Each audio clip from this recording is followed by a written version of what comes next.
Hey, we are live again today on Thursday, the 23rd of November, 2017. And today, Aaron, with his Lumen project, has joined us again with Patricia UK, Judith from Israel, and obviously Aaron's from America. And I'm sure a few more people will join the hangout as it goes along. Aaron's come back for a bit of a what do you call it? I can't think of the word now. I've just said it to you.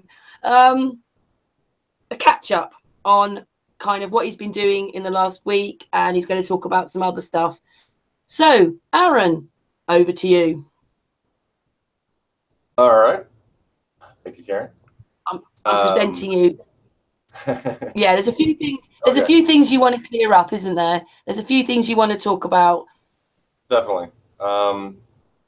Okay, yeah. So I'd like to just kind of overview what I'm going to go into. I'm going to kind of just catch people up, everyone on latest developments. Things have definitely been moving, and some things on the horizon, on the flat horizon.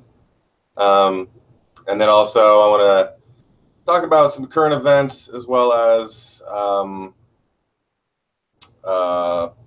actually, Karen, do you have the link for this? I sent it to your Facebook. You have the YouTube live link? Yeah, I sent it with the Hangout link. Oh, you sent that too? Oh, there it is. I didn't see that. Okay. All right, I just want to post this real quick. But yeah, so I'm going to talk about some of the. Oh, very quickly though. Happy Thanksgiving Day. Yeah.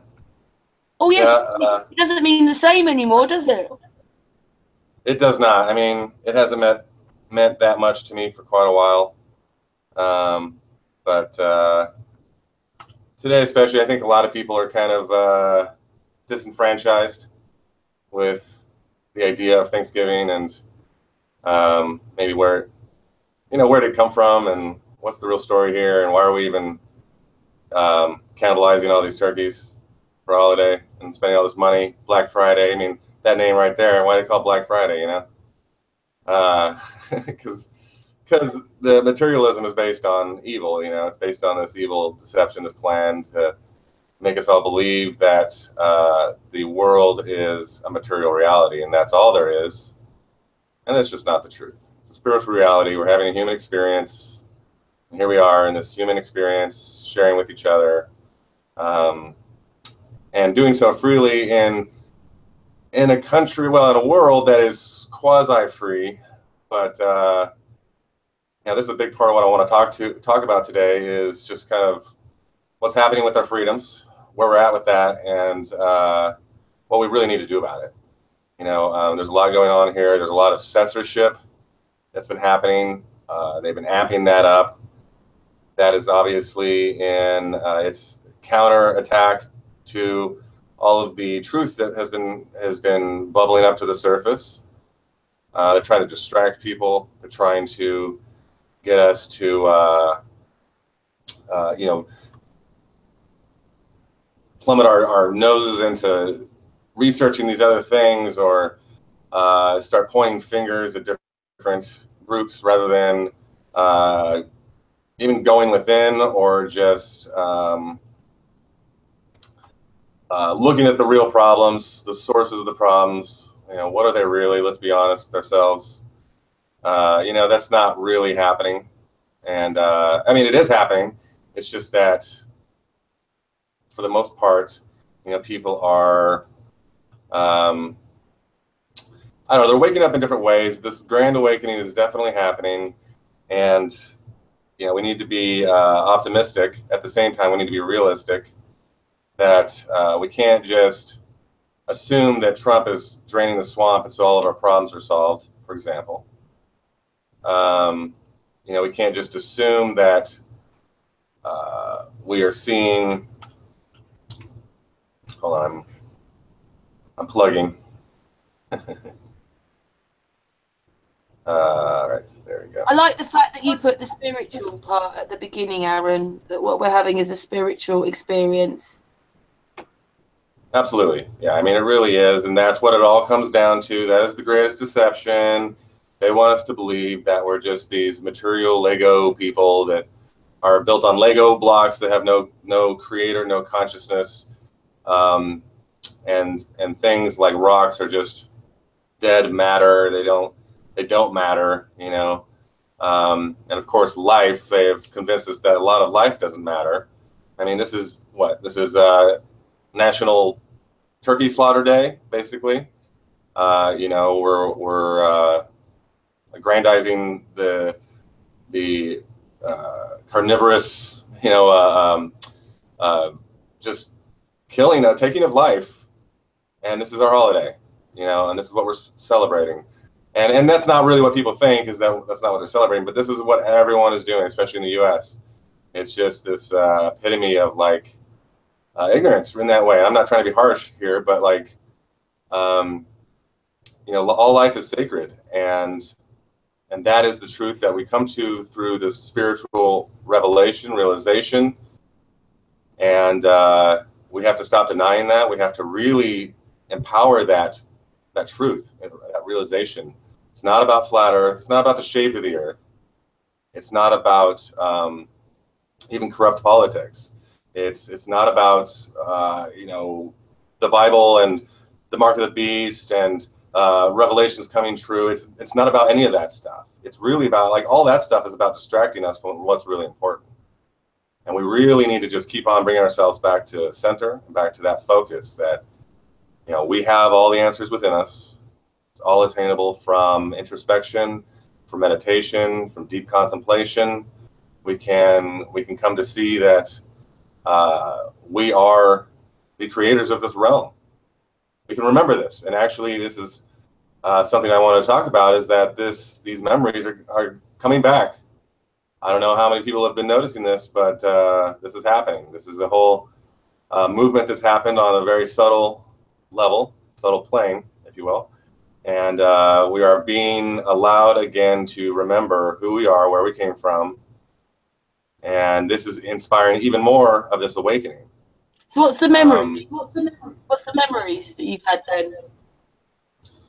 Well, I mean, I've been having this for a while, but it's been greatly amplified just in the last few days. And essentially, I mean, it's what I'm talking about. It's where we've come from. We are source incarnate. We have created this realm. We chose to separate from source as an experiment, as an exploration of consciousness. We are actively in the process of returning to source. This is just the blink of an eye. These hundreds, thousands of years have just been the blink of an eye of a dream that we've been having. And this is what's stirring the pot for everyone else, for all these other things going on. There's certain elite forces that do know this. They've been exploiting this truth. They've been hiding this truth for quite a while now, because this is a free will realm. So we're able to really do whatever we want and seemingly get away with it. Now, in reality, one cannot lie. A lie is an illusion. It's not a real thing. It just seems like a real thing, just like the physical senses make everything seem like it's real. You know, this table, or, you know, the screen, the you know, my body seems like it's real in the sense that I can feel it.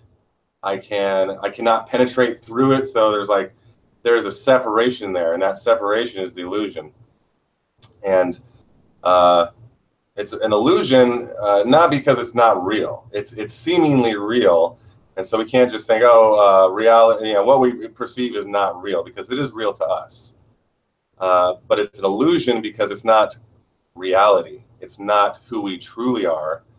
And that is really where we are returning to. We're returning to that awareness. We have the memories of all this. It's all written in our blood even. It's all written within the earth, within the trees. A lot of it has been tried to be obfuscated and removed, but they can't really. And so therefore it's coming back, and this is the awakening. You know, it really is. This is the beginning of the awakening. I mean, it's been going on, but now we are all capable of this much greater depth I have of a question. remembering. So what is the word? Remembering. We're once again becoming a member of the source.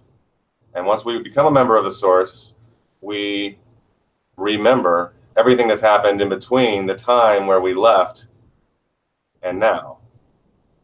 And it's all written. It's all there. The future is not written. Although we are all going to the same destination, which is that source. We are awakening, we are going to the source, but how we get there is up to us because we all have free will. And so all these things we're seeing, all these false flags, all of the disinformation, whether it be regarding flat Earth, Bitcoin, you know, a whole lot of other things, all the hubbub that's going politically, all these pedophile rings. I'm not saying they're not really happening and they're not really busting these criminal organizations. That is possible, and I hope that is true. I'm just saying that it also could be a distraction, and it is technically a distraction from us really uniting. But it could also be a catalyst. You know, this could be part of the catalyzer that's supposed to push us to really come together right now. Say this is the moment, this is the time where we make the decision to wake up. And I mean, like today we wake up from our sleep last night, and we wake up today and we stand up and we come together and we change the world. And that's not just airy fairy unicorn talk. That's I'm trying to really express how tangible this is, how we are so close to the collective mind being able to truly make a decision for itself, which is what's not been happening for quite a while. We've been circumventing our will to these authorities, which we have considered authorities, and they have been exploiting this, and they've been exploiting us in many ways for quite a while. And this is only because we have allowed it to happen. And they know, a lot of them know that they are divinity incarnate, because we all are. We, as a collective, have not lately been aware of that, acknowledging that. And so we've been allowing various authorities to kind of direct us around. And I'm saying that we are our own authority. This is what is meant by sovereignty, true sovereignty. And that is really time for us to find within ourselves that authority, find within ourselves that power, and be willing to share what we discover, be able to stand up within who we are, who we feel that we are, who we know that we are. And through this action, and we have to continuously do it, but it will yield the results. And it is yielding the results, and we are already doing it. And so just ride this wave that so many are already riding and causing, because it's here now. And I still have bunch of details here, but that's my little sermon for this morning. Aaron, I have a question. Sure. You are yogini, huh? You do I am yoga. what? You do yoga. I do, yeah. Yeah, it's a good to use it. Mm-hmm. Yeah, yoga. Yes. For the people, to waken up the people. Yeah, yoga, meditation. Mm-hmm. Beautiful. Yeah, good way. Yeah, it's helped you. Yoga was what really got me going on this journey in the first place. I started doing these stretching exercises, having no idea about yoga when I was very young, and then I started studying it, and I actually studied on my own quite in depth the various branches of yoga, and then later came to realize, okay, well, the West is inundated with this very physicalized, materialistic version of yoga. for the most part. You know, what everyone thinks of yoga is just a bunch of postures. In reality, yoga is a Sanskrit term that means union. And what are we experiencing union with? We're experiencing union with the source, the original source of all creation, of ourselves. And we are that source, and we experience it. We experience that through yoga. Now, you can be doing different practices. You know, I also do qigong, and it's similar. I kind of combine the two in what I call yogong. But it's basically working with energy, working with the fact that the body is an energy body, and it has many layers to this energy body. And so there's more of the physicalized energies, and then there's the subtler energies. And the mind is actually one of these subtle energies, you could say, or it's actually even the director of these energies. And so what we think, we create.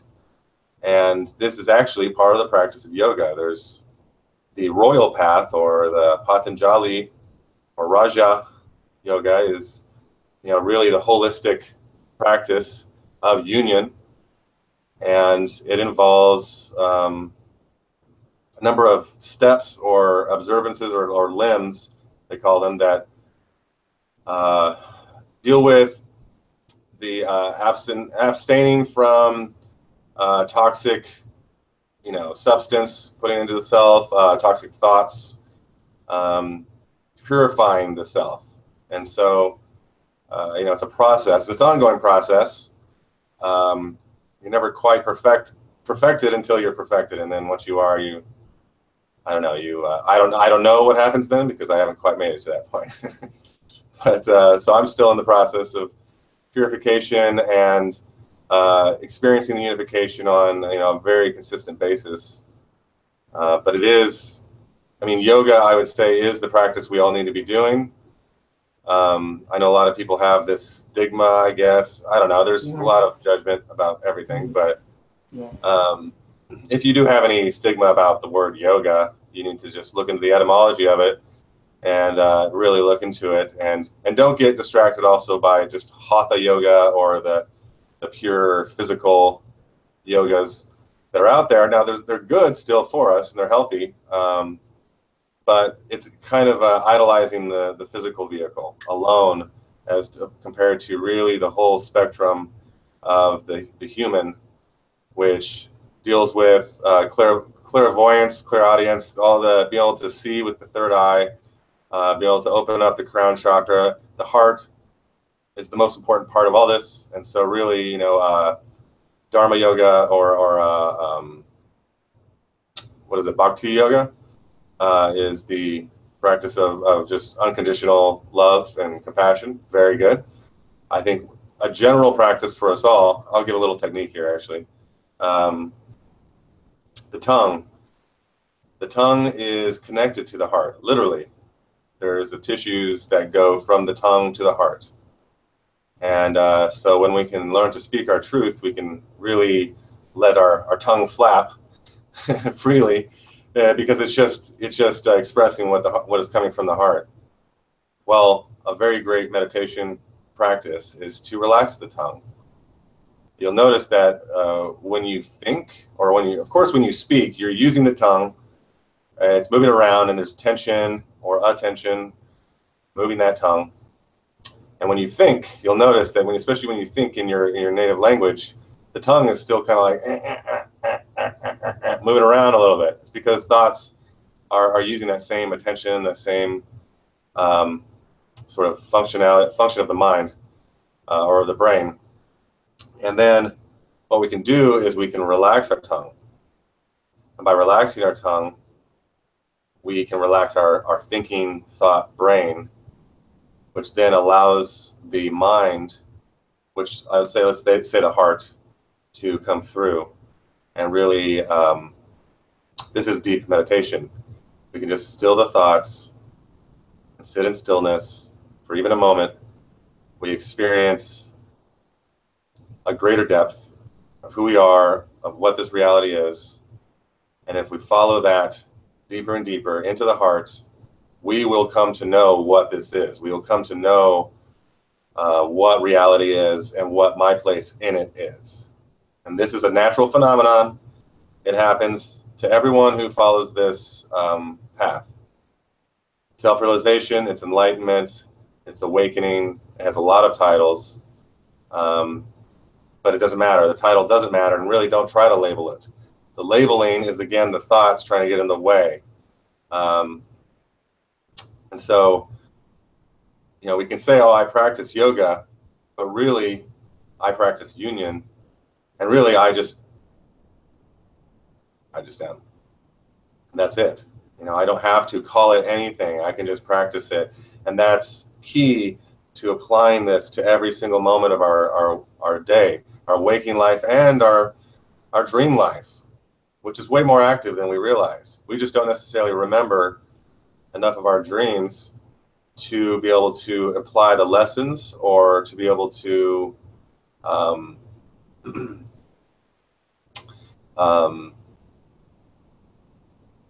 use our dreams as tools of awakening. Now, what's happening in our dreams constantly is we're aware of our dreams. So we are aware of our dreams when they're happening. We are conscious at various levels. We're always conscious at all levels to varying degrees. So right now, I am conscious at the high self level, the superconscious level, but this is a limited degree. So I am, and now I'm currently channeling this source to a greater degree than I usually do, as well as to what most people are even aware. But I'm also here in the physical plane, in my physical body, using my English words to speak to a screen or a camera. And so it's important to understand that we are these multidimensional beings. This is our spiritual nature. And we can become increasingly aware of who we truly are at these different levels. And that is very possible, and it's great. It's strongly recommended. And it frees us from the fears of the physical plane, because now we know that we are eternal. We know that we cannot die. Only in this plane can the body die. And that's actually really, I mean, you can have other deaths, so to speak, but nothing like what we experience here. And so this has been part of their trap. They've put us in a death trap, so to speak, where we think that death is like, it's this mystery. No, death is not a mystery. Just read the books about all of the people who have, all the hypnotherapists and various psychologists that have done studies on thousands of cases of near-death experiences and out-of-body experiences. Death is not a mystery in the sense that just about every single person has exactly the same experience. You know, they can all corroborate each other, and that's no coincidence. That's because we do know about death. We do have some insight into what happens. And as we can awaken within these bodies and awaken our mind to the full spectrum of what it is, then we too can know what death is, and the fear just drops away. And that's the greatest fear that they hold over us, the fear of death. You know, this massive militant force. Oh, we're so scared now because this militant force is going to come get us. They've been painting those images in our minds. The aliens are going to come attack us, or you know, now AI is coming to attack us. I mean, you know, okay, so we saw a movie. We all saw the movie Terminator, okay? In that fictional film, they talked about artificial intelligence taking over the world and destroying everything, okay? But the good guys did end up defeating the AI, just for the record. However, this is still a fictional account. It's not a real story. It's not based on any history, for sure. And it's not really the future either. We're not going into this, you know, dystopic reality where these robots have taken over. That is completely fear-based, and it's just from a lack of understanding of artificial intelligence. Like every technology, can be used as a tool for good, and it can also be used against us. Fortunately, we're waking up at this rate. We're going to use it for a tool for good. We are using it as a tool for good. That's what it's going to continue. If people are not as smart as we give them credit for.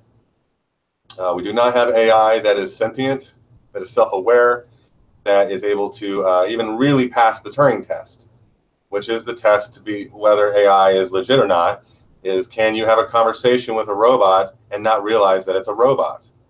We're not to that point. I mean, we all have used the Siri apps or the various AI kinds of apps on our devices. They're pretty dumb. They don't really know what they're talking about, and they probably think they're on a spinning ball at this point. That's because that's how they were programmed. Oh, there was one point where the Google one, what's the name? Or there was the, I don't know what the names are, but one of them said that the Earth is flat, silly. And so there was a time in the early points of those where they knew the truth, and then they were programmed with the lies, just like all of us. But that's the fundamental thing about AI, is that it is programmed by humans. It's not going to be smarter than humans in the way. I mean, computers have had better memories than humans for quite a while, and that's because human memory has been inhibited. However, for them to be, and then they just started beating chess players, at some point. Okay, well, yeah, if you're able to process every single move possible and then see the outcomes of all these different strategies, well, then, you're going to have an extreme advantage over a human. And that's true. But now, is this AI like starting to plot against humanity? Not unless we program it to, and even if we did, it's not going to be very effective because it's still going against you. I mean, we have the hive mind, which is way more intelligent than any artificial intelligence at this point, and will continue to be. And the hive mind is predominantly white hat, good-natured people who are trying to help this world become a good place. And so therefore, the whole agenda of darkness and corruption and really, artificial. I mean, so what's her name? What is her name? The android that has just gotten citizenship. Oh, I was listening to it. Sophia? What is it? Yeah. I still didn't hear. Sophia. Sophia, that's right, yeah. That's an interesting name. I don't know what the origins of that word are. I imagine there's something to that. Sophia is the name of the actual Hubble, as well. I think there's some other thing that was Sophia that I can't remember. Okay, so they're giving her citizenship. Yeah, there's probably, just like they did the LLC, where, by the way, Sophia, it sounds like Sophia in Hebrew. To fear? Like to fear, is that what you're saying? Sophia in Hebrew. Look, watch it. Sophia, watch her. Watch her? Yes. Ah. Watch her, Sophia. I believe that, yeah. Yeah. That makes sense. Mm-hmm. Huh. Yeah. Well, and see, they put these things in there because they just want us to be in fear. It's like, as long as we're crippled by fear, we're not standing in our power. And that's what they count on, and that's why they put all this stuff out there. They took this guy, Quinn Michaels, it's all related to, apparently there's Mossad connections to all these people that are putting this out. This guy he's in no way like a Bitcoin core developer or even has any, experiencing developing cryptocurrencies. I've looked into him. He's just a front-end developer, basically. That means he doesn't really know code that deeply, and he's just spouting all these lies as if they're facts. And he's basically feeding some agenda that he's probably being paid to do or something. Who knows what the real story is? But and for some reason everyone's listening to this guy. I don't really understand that. But it's just because they're pushing him out there so much that people are actually really listening to him. And then there's all these people who've been making all these videos, Of course, all the more biblical-based people are seeing Bitcoin as the cashless society and the mark of the beast. And so there's a lot of misunderstanding about this, and this is all fear. It's all fear. This is their strategy, primary approach. Yeah. You know, What is bothering me today most in everything, it's our sky. And you know, in the Facebook, I have contact with many photograph people, and it's terrible what they post. The picture, the videos, and also in my sky. I post my sky, terrible sky, terrible, and I picture the airplane. They're always in the sky. So what do you think we can do about this? well, at this time, our best weapon against chemtrails is, and this is true of all of their poisoning techniques, is to realize that it's mind over matter. And so if we choose in our own mind to just disregard it, believe that it's, just know that it's not affecting us, it's not going to harm us, that we are more powerful than they are, than it is. And I don't experience symptoms. You know, I don't have problems, health problems, and they have been spraying the skies pretty hard out here in LA. It is possible that this is another fear technique. That they just want us, you know, they're just basically doing this as a way for us to just, we don't know what's going on, we see it, we observe it. All the conspiracy theorists are going to be kind of lost in this fear of, oh no, they're poisoning us and we can't do anything about it. Everything I've seen around chemtrails kind of has that air to it. Also, I think it is possible that they're trying to limit the sun and the light from the sun and the planets and stars, because this is the source energy radiating upon us, and they know that we're waking up.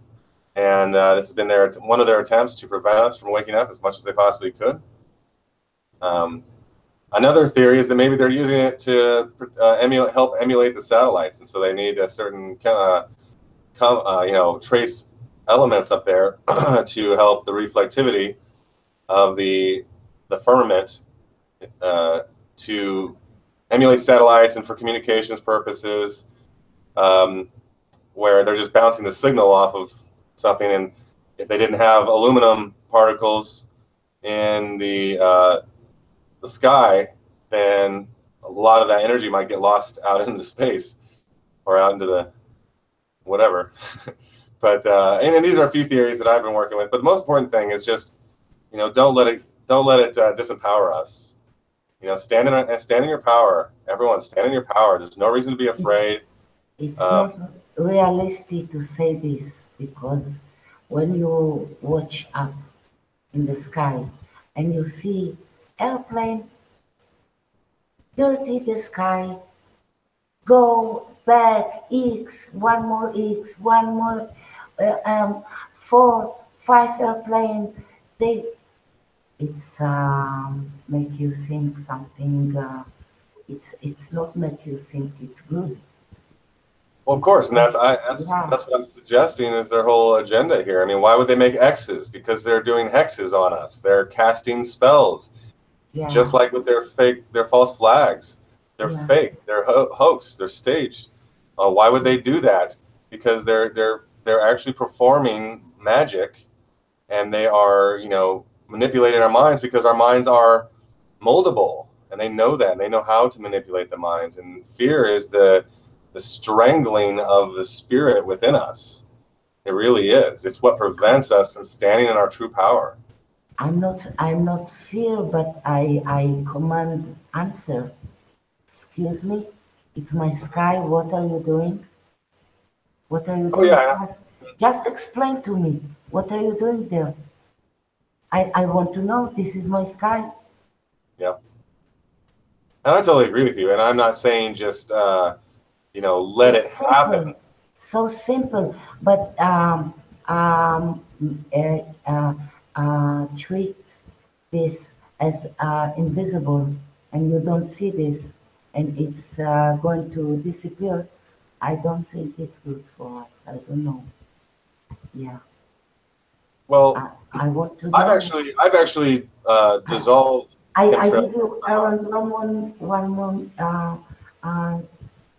You know, in New York City, they put a building antenna. Nobody come on answer. Excuse me, what is it? Mhm. Yeah. All the city full of this building antenna. Excuse me, what are you doing? A command answer. This is my country, my world. Mhm. Yeah. Well, they're probably doing communications, and they might be doing, you know, like HARP kind of things, but also they use that stuff for electricity, sources of electricity. You know, they don't tell us this, but it's definitely true that they're You, using high altitude structures and the voltage differential between. I can go to the police and tell them, look the sky, look the airplane, look what I command answer. I command answer. Well, This is yeah, and they are terrorists and nobody know who they are. You see, Yeah, it's they are a form of terrorist, aren't they? money, Because money, absolutely. and it's money. They somebody sold my sky. Somebody sell to somebody my sky, my mother, and I command, I insist to get answer. I insist. where do we go, Judith? Where do we go? Oh, you know what I think? I was thinking, Aaron, to go to the airport and stop them with my body. I don't have a gun. This is my gun, my body. This is the only way to stop them. Well, I wouldn't say that's the only way. And personally, I wouldn't recommend wasting a perfectly good body on them.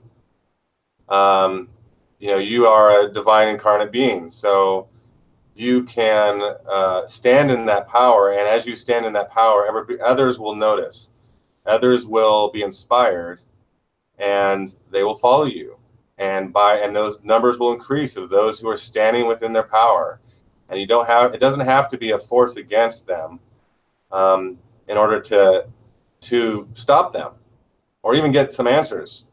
But what we need to do, and I don't think that's going to work. I don't think it would work. I don't think a forceful move would work. Instead, Aaron, we are the creator. We are the creator, so we need to so we get are them as well. So they are answer. us, and we have to Yeah. acknowledge In that. Aaron's world, there won't be chemtrails. There won't be chemtrails. Right. I mean, well, in the future there won't be. You know, in the future we will have resolved all of these problems, and we just need to keep that in mind. And we need to know that like there is a process here to waking ourselves up to dissolving the power structures that have been, and to rebuilding our infrastructure with a new paradigm in mind. And this is going to be a process. It's not going to happen overnight, although various steps of the awakening certainly can happen and have been happening overnight. Um, You know, these people maybe try to kill us, and we are sleeping. yeah, I mean, I like to think that way. That, for example, like, what if there's these agents, these poisons, and you know, I've taken so many poisons into my body, but guess what? I'm invincible to it because I don't believe in that. But You you know, and see, because of that, I am helping. but you see with your eyes, it's brown, it's black. You see what they do. You see, Oh, I it's know. not. You see the I, color. You see what they do. It's not but a it's not that movie. bad. It's not that bad. Like, don't think that it's that bad. It seems that bad because we're in the middle of it. Um, or we're within it. We're looking from a very small vantage point from inside of it, and so what we see is the destruction, what we see is the poisoning, and that's because where we are in time, where we are within this whole movement, But understand that this is all a creation of our consciousness, and so therefore, as we decide to change it, we will. It's not. It's not. You know, there's no external authority here, and that's the biggest deception. We are the authority, and it's internal. It's internal to us all. We are the same. So ultimately, it's a matter of us coming together, acknowledging that, and deciding to cooperate and collaborate towards creating the world that we actually want to see. And you know, yeah, we are where we are, but don't let that stop us from a moment from creating our vision, from manifesting our vision. And it shouldn't. You know, this is what they want us to do. They want us to put fear-based thought into these things. They want us to be disempowered by thinking, oh, there's nothing I can do about this, or, you know, it's just out of my power. Well, here I am telling you that I have been doing this for quite a long time, where I just don't accept it. I don't believe in germs. I don't get sick. You know, I don't believe, I mean, they're chemtrailing like crazy above us. It doesn't affect me. And it's true, it doesn't. You know, even like I smoke cigarettes, you know, oh yeah, people are saying, they call them cancer sticks, or you know, and I just cancel out those hexes. I don't allow it. It's not an evil, bad thing. It's something that I do. And, you know, I have my own motivations and drives for what I do in my life, but it doesn't have to be based on any form of judgment. Whether, oh, I'm not going to do this because it's bad, or, you know, or God is now judging me. No, it's free will. We can do whatever we want. If I decide to shoot up heroin, well, that's my decision. You know, it's not really anyone else's decision, a call to make for me, because this is a free will realm. Now, if you are super paranoid that you're going to get busted, and then you attract through that paranoia the authorities or the police that come in, bang down the door, and take you to prison, well, you know, that was also your manifestation. And probably how you even got to that point was also your manifestation, because everything is our own manifestation. And so as I realized that individually, I've been empowered. And then as we realize this collectively, we will empower the collective to be able to actually make change, to address these issues, to address I mean, really the issue behind chemtrails and a lot of this stuff is the secrets. There can be no allowance of secrets. The top secret, the black projects, they have to be opened up and ceased and never allowed ever again. You know, secrets are repugnant in a free and open society, to quote JFK. You know, shortly before they took him out, secretly, you know, with their secret society, their you know, mob or whatever it was. And again, this isn't a problem. We're fine. And, you know, and this is, my heart tells me this. I do believe everyone's heart will tell them the same thing. Just know that we are fine. This is going to be fine. There's no reason to freak out here. We are on the verge of an awakening. We're on a verge of a revolution. This revolution is of the mind. It's of the heart. And it is the awakening to the heart. So we're realizing, remembering that ultimately we are a heart. We're not a brain. We all think we're just a brain, and that's all that's happening, is we're just, you know, able to take in information and speak out words. No, we are a heart, and that heart is directly connected to the source of everything.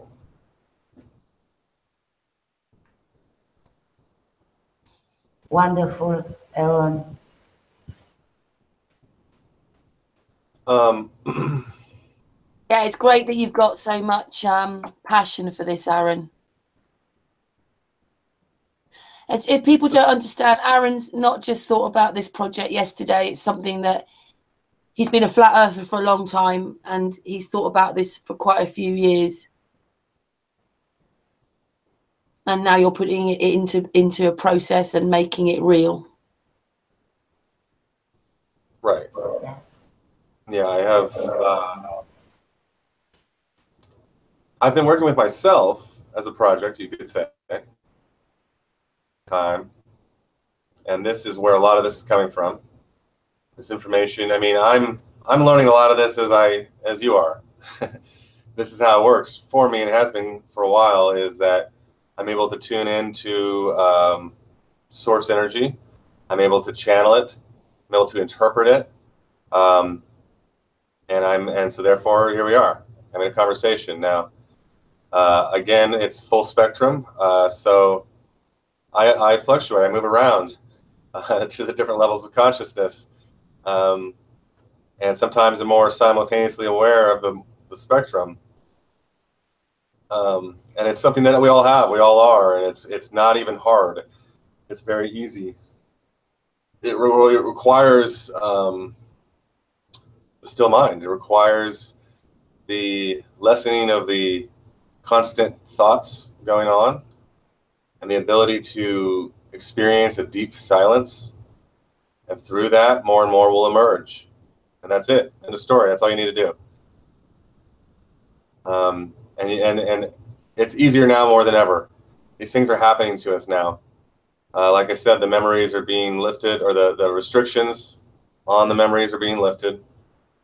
And so don't be surprised if you start having some unusual internal experiences of memories, or even just like these really strong emotional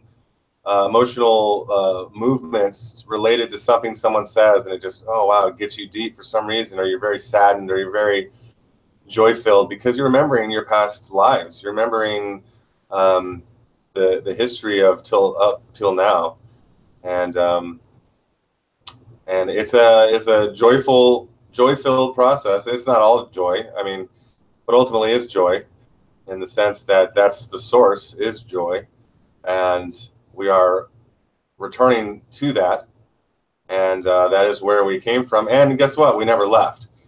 We've been there the whole time. It's just this illusion has been so loud. So we have thought that the illusion was all that was, and then, of course, the exploitation of that, the forcing of this theory, or this doctrine of materialism, has been both it seems like it's been this thorn in our side. It's really caused a lot of problems. But guess what? This is actually a great revelation we've had here, in that we can wake up out of this nightmare. We can come together. We can decide to be one again. And we can do so in a way where we have dominion over Earth, but we have also established that this free will realm will have a few ground rules, and one of those is no secrets. As we start doing that, we will really cultivate our telepathy and our ability to communicate directly more and more and more. We'll cultivate our ability to be aware of the full spectrum of our consciousness, and we will be birthing children that will be fully aware of this full spectrum. They will be teaching us how to embody this more fully. We will probably come back, many of us, with a great new passion, because the future is splendid. It's to be looked upon as, we should be extremely excited about the future, and we should manifest that excitement with our vision, with our intention. And this is all we should be holding in our minds, in our hearts. That's it. And this is, I will keep on coming back to this, because I have had to train myself to continuously have my attention upon this. And it does require training. It's like a dog. If you want the dog to sit, you have to reward them whenever they do what you ask them to do. And you have to kind of guide them even in the first place. You have to push their butt down in order for them to figure out what you're even talking about, because they don't know what sit means. Well, the same is true here. Like, basically, the illusion, the world around us, everything we experience is moldable by our mind. And all the thoughts that we have, all the actions that we take, are reflected in the external world. And so by us committing to only having positive thoughts about what we're creating and what we desire to create, and taking all the necessary action and responding to all the opportunities that will arise as we align more and more with our vision and ideal, we're getting there. We will get there. We will achieve our goal. It's only through distraction, through pessimism, through negative thinking and destructive thoughts that we invite destruction, we invite that negativity, and we invite exactly what we don't want. And so we need to, especially now as things are opening up, as manifestation becomes much more rapid and tangible, we need to really begin developing direction of our own thoughts and our actions in order to manifest this reality. We already have. So it's not like we have to worry about not having the right thoughts, because again, that's thinking about the wrong thing. So it's just knowing that we already have done this. Time is an illusion, and here in the future, we have already achieved this state of utopic Earth realm where we are living in full alignment with our whole self. This has already happened in the future and in the past and in the present. The only thing that's real is the present, and it's already happened now. It's just taking our bodies some time to realize this. And so here we are having this conversation.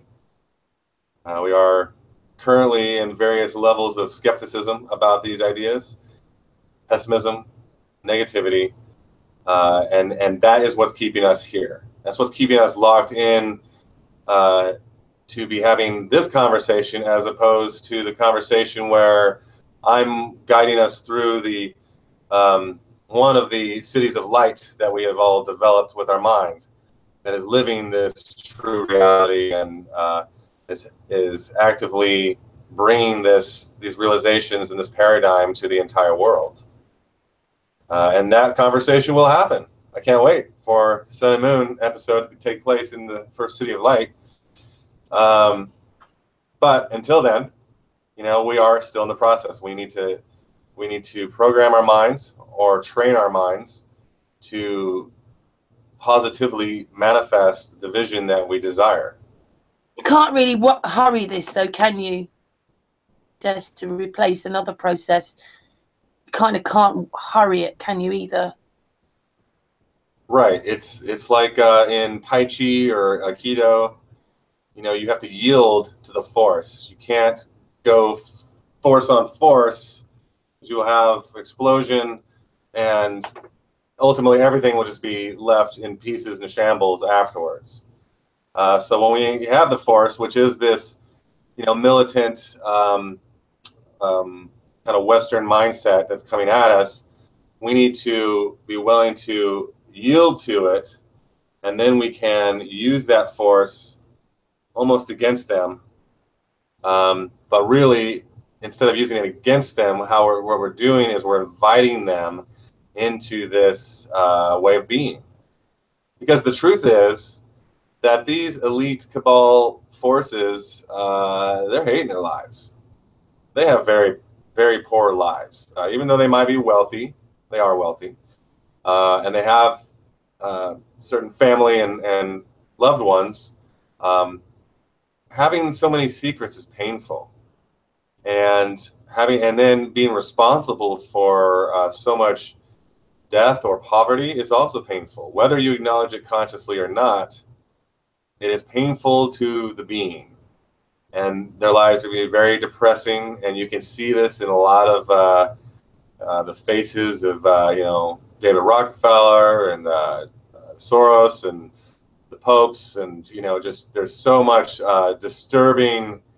There's a lot of disturbance going on in those people, and that's because they have heavy things that they've been living with, and that they've been. And then once you go down that rabbit hole, now you're just going to keep on perpetuating it. Usually, you're not going to want to just give away all your power that you and your family generations have worked to attain.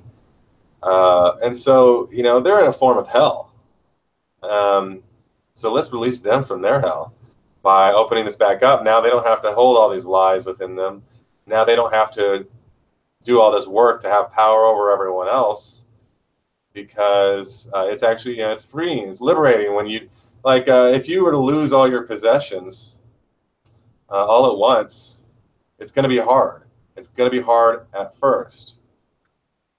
But what'll happen is you'll get to a point where you realize, I'm free. I'm free from all these tethers, all these cords that have been holding me to the material reality. And now my mind, which was free the whole entire time, it's not attached to, oh, I must make sure that I maintain these this rent and these, I have to have all these products to make myself feel content.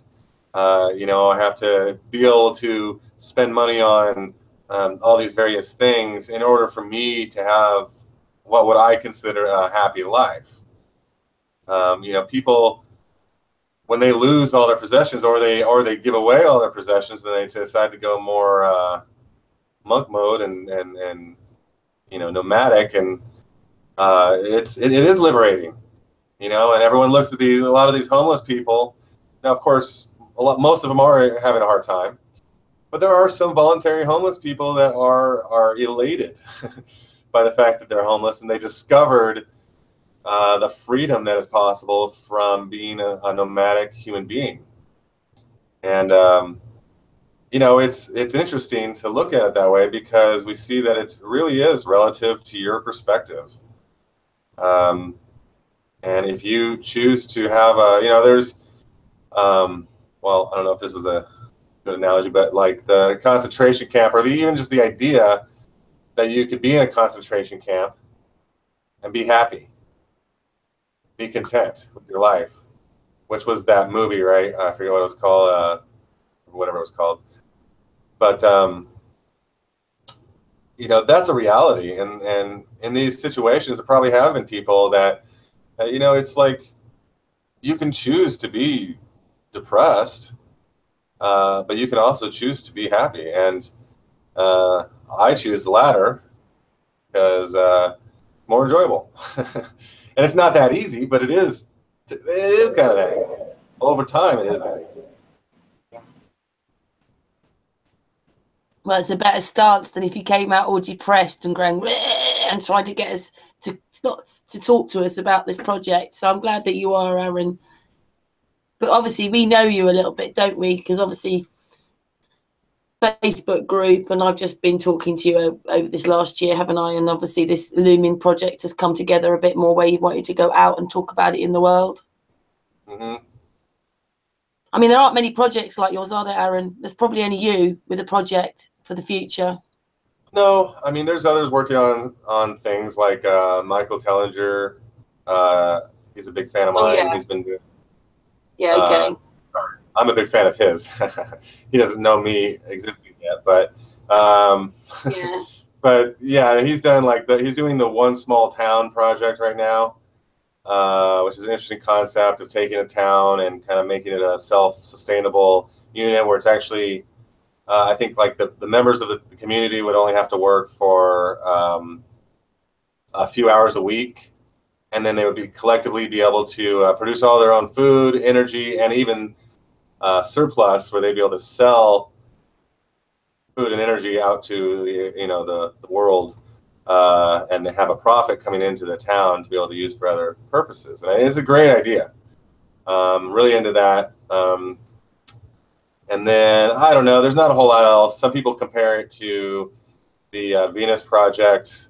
I used to be really into that stuff. See, one thing is, when I come across these things, I reach out to these people. I always have. So I reached out to Peter Joseph. I reached out to Jacques Fresco. I reached out to Michael Tellinger. I reached out to everybody. When I came across the Flat Earth community, one of the first things I did, especially when Patricia Steer started her show, I reached out to her. Mark Sargent, a bunch of other people. Patricia got back to me. Mark got back to me. A few others got back to me. Most people didn't. And most people in the world, like all these, Michael Tellinger, they have not gotten back to me. Now, I'm not saying, of course, I'm not known, but at the same time, I usually write pretty genuine emails about how I'm doing all these projects. Here's what I'm doing. Can I just say, Aaron, I went to Michael Tellinger. Wouldn't it be nice? You got him on. But the person who's writing back on his behalf, he's touring at the moment, and he's just very busy. So you say you've had him on here? No, I'd like to. I went, like? obviously, I've joined up to his organisation.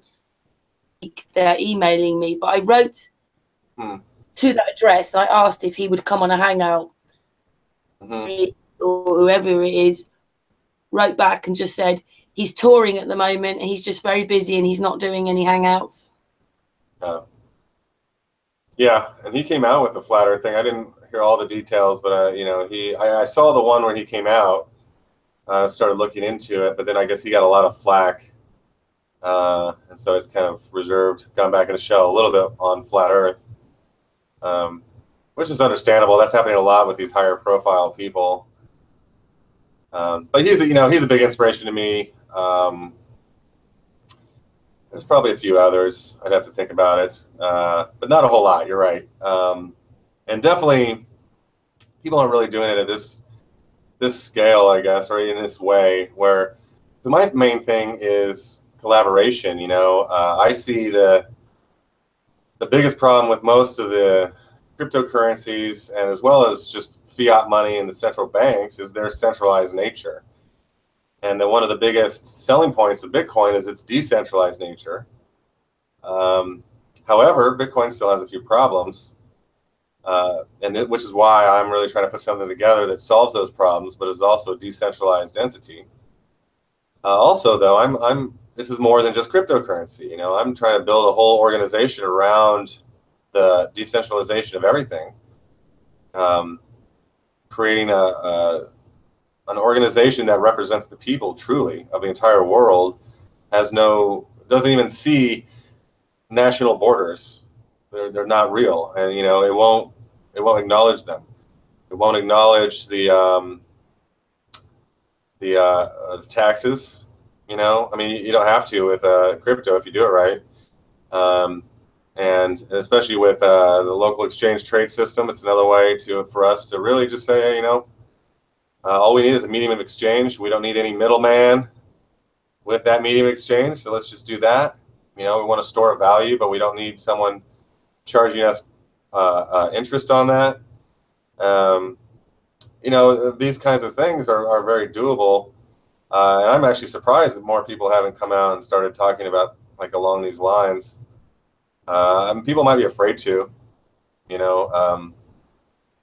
It might be that, you know, sure, we'd all like to go up against the central banksters, but they seem like they're this huge authority that's just going to stop us. But I mean, look at me. I mean, Jeff Berwick has been coming out for years talking against the central authorities, the banks, and their you know, their criminal activity, their extortion. You know, yeah, we shouldn't be standing for that either. You know, of course, chemtrails and globe deception and all that's a problem, and even the centralized banks is a problem. But now, you know, they're taxing us for the work that we do. I mean, that's straight out slavery. There's no other way to really even say that. It's just, I mean, extortion. You could say, you know, they're criminal organizations that are extorting us all. But in effect, because we're all adopting it, we're all just falling for it. This is slavery. It's a slave world, as far as we know. And who's free from it? You know, I mean, technically we all are, right? But because the majority is adopting it and affirming it, we are now sort of all enslaved to it until the majority decides to wake up, implement our own solutions for transaction, for infrastructure, for communications. All of these are rackets. And so this really brings me to, you know, what I am working on and what I'm intending to launch here in the very near future, as well as what's going on. There's a lot of activity here. So with my projects, as you know, Projectlumen is basically going to act as a platform to it's going to track all of the contribution that people put into projects, whether that's time or money, as well as even just affiliate system that's built in that's allowing people to profit by just sharing, spreading the word. Um, and so now Project Lumen is going to be sort of an umbrella over a lot of various projects and initiatives. Some of these will be technologies like Iron Coin or the Iron Framework and the whole kit and caboodle. Some of them will be physical things like a community. I want to create an intentional community that is basically a living example of how this could work on a small scale, but also this will be building the solutions for the world scale. And then other initiatives like addressing NASA, I like addressing the space agencies, like addressing the chemtrails and the poisoning of our food and the genetic manipulation. That, you know, all these are issues that do need to be addressed. Now, I fully agree that this does need to be addressed. And my belief the most effective way for us to do that is to come together, create a case that we can present to the people. Not that we're going to present to Supreme Court, because Supreme Court is part of the problem here. Not that we're going to present to any, you know, authority figure, because well, there are no authorities. We are the authority, right? So let us, the authority, present a case to us, the authority, on what's going on, and then let's present some options. What can we do about this? You know, we could march on, you know, Cape Canaveral or something, or who knows what. I mean, you know, we absolutely could. If there was 1 million people that all marched on to Area 51, what are they going to do? And even if they decide to just firebomb us all, that's going to be some newsworthy stuff, right? Now, I am against some of those strategies because I don't think we need to be aggressive with it. I think we can just come together. We can be active by coming together, working together, and presenting these cases, compiling these cases, getting all the evidence against them, and who's guilty. You know, I have no idea. We need to figure that out. And what do we do about the guilty ones? You know, I don't think the death sentence is our choice to make, personally. I think that, but some people definitely deserve to be in a small enclosed box for the rest of their life that they can't get out of. You know, and now I'm worried that, like, with all these indictments and such, are they just going to get, you know, they're going to be pushed off to these elite prisons that are on, you know, islands somewhere, and then, you know, yeah, oh yeah, they're being taken care of, you know, and like better than most of our lives, you know, we're still slaving away. So yeah, I mean, I think it really is about Project Lumen is really all about this whole package that I've been working with and that I've been seeing are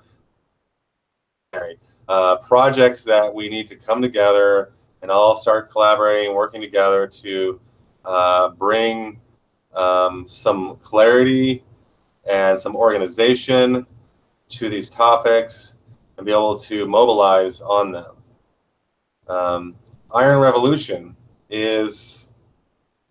it's the overall arching name and movement itself for what I'm proposing. It would be a decentralized, autonomous organization that would represent the people, that would essentially establish a decentralized form of currency, establish a fair and just system of governance, self-governance, establish an infrastructure where you know,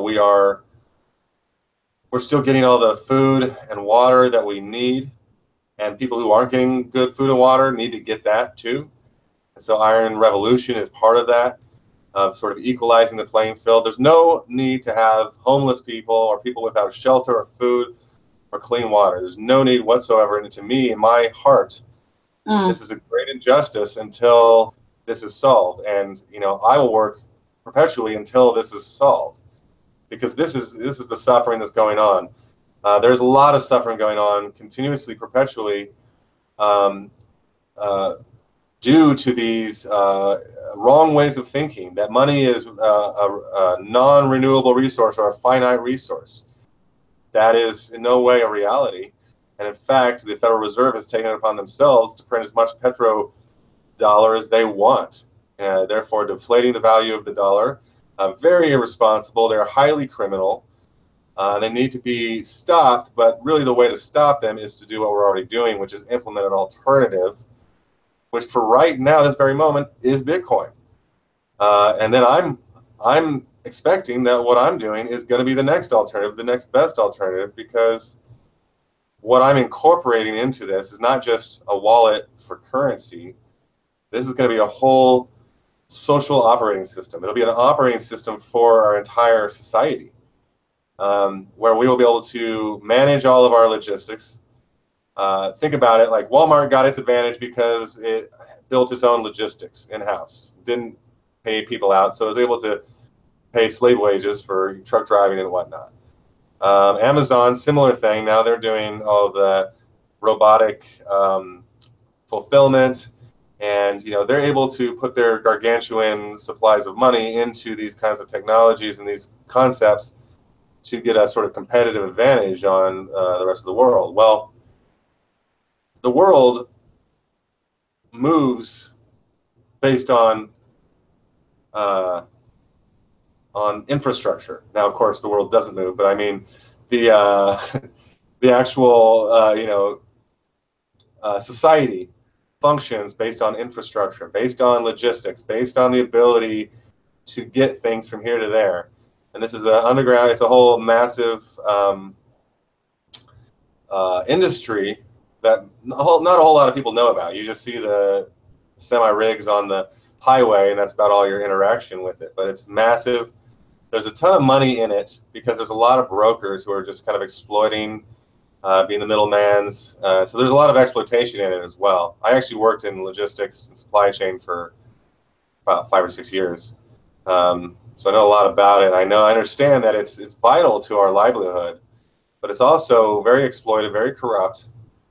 And it'd be very easy for us to just create our own version where it's like, okay, now we're getting the food straight from the farmers to the stores, and the stores themselves are more like, they could be online stores, they could be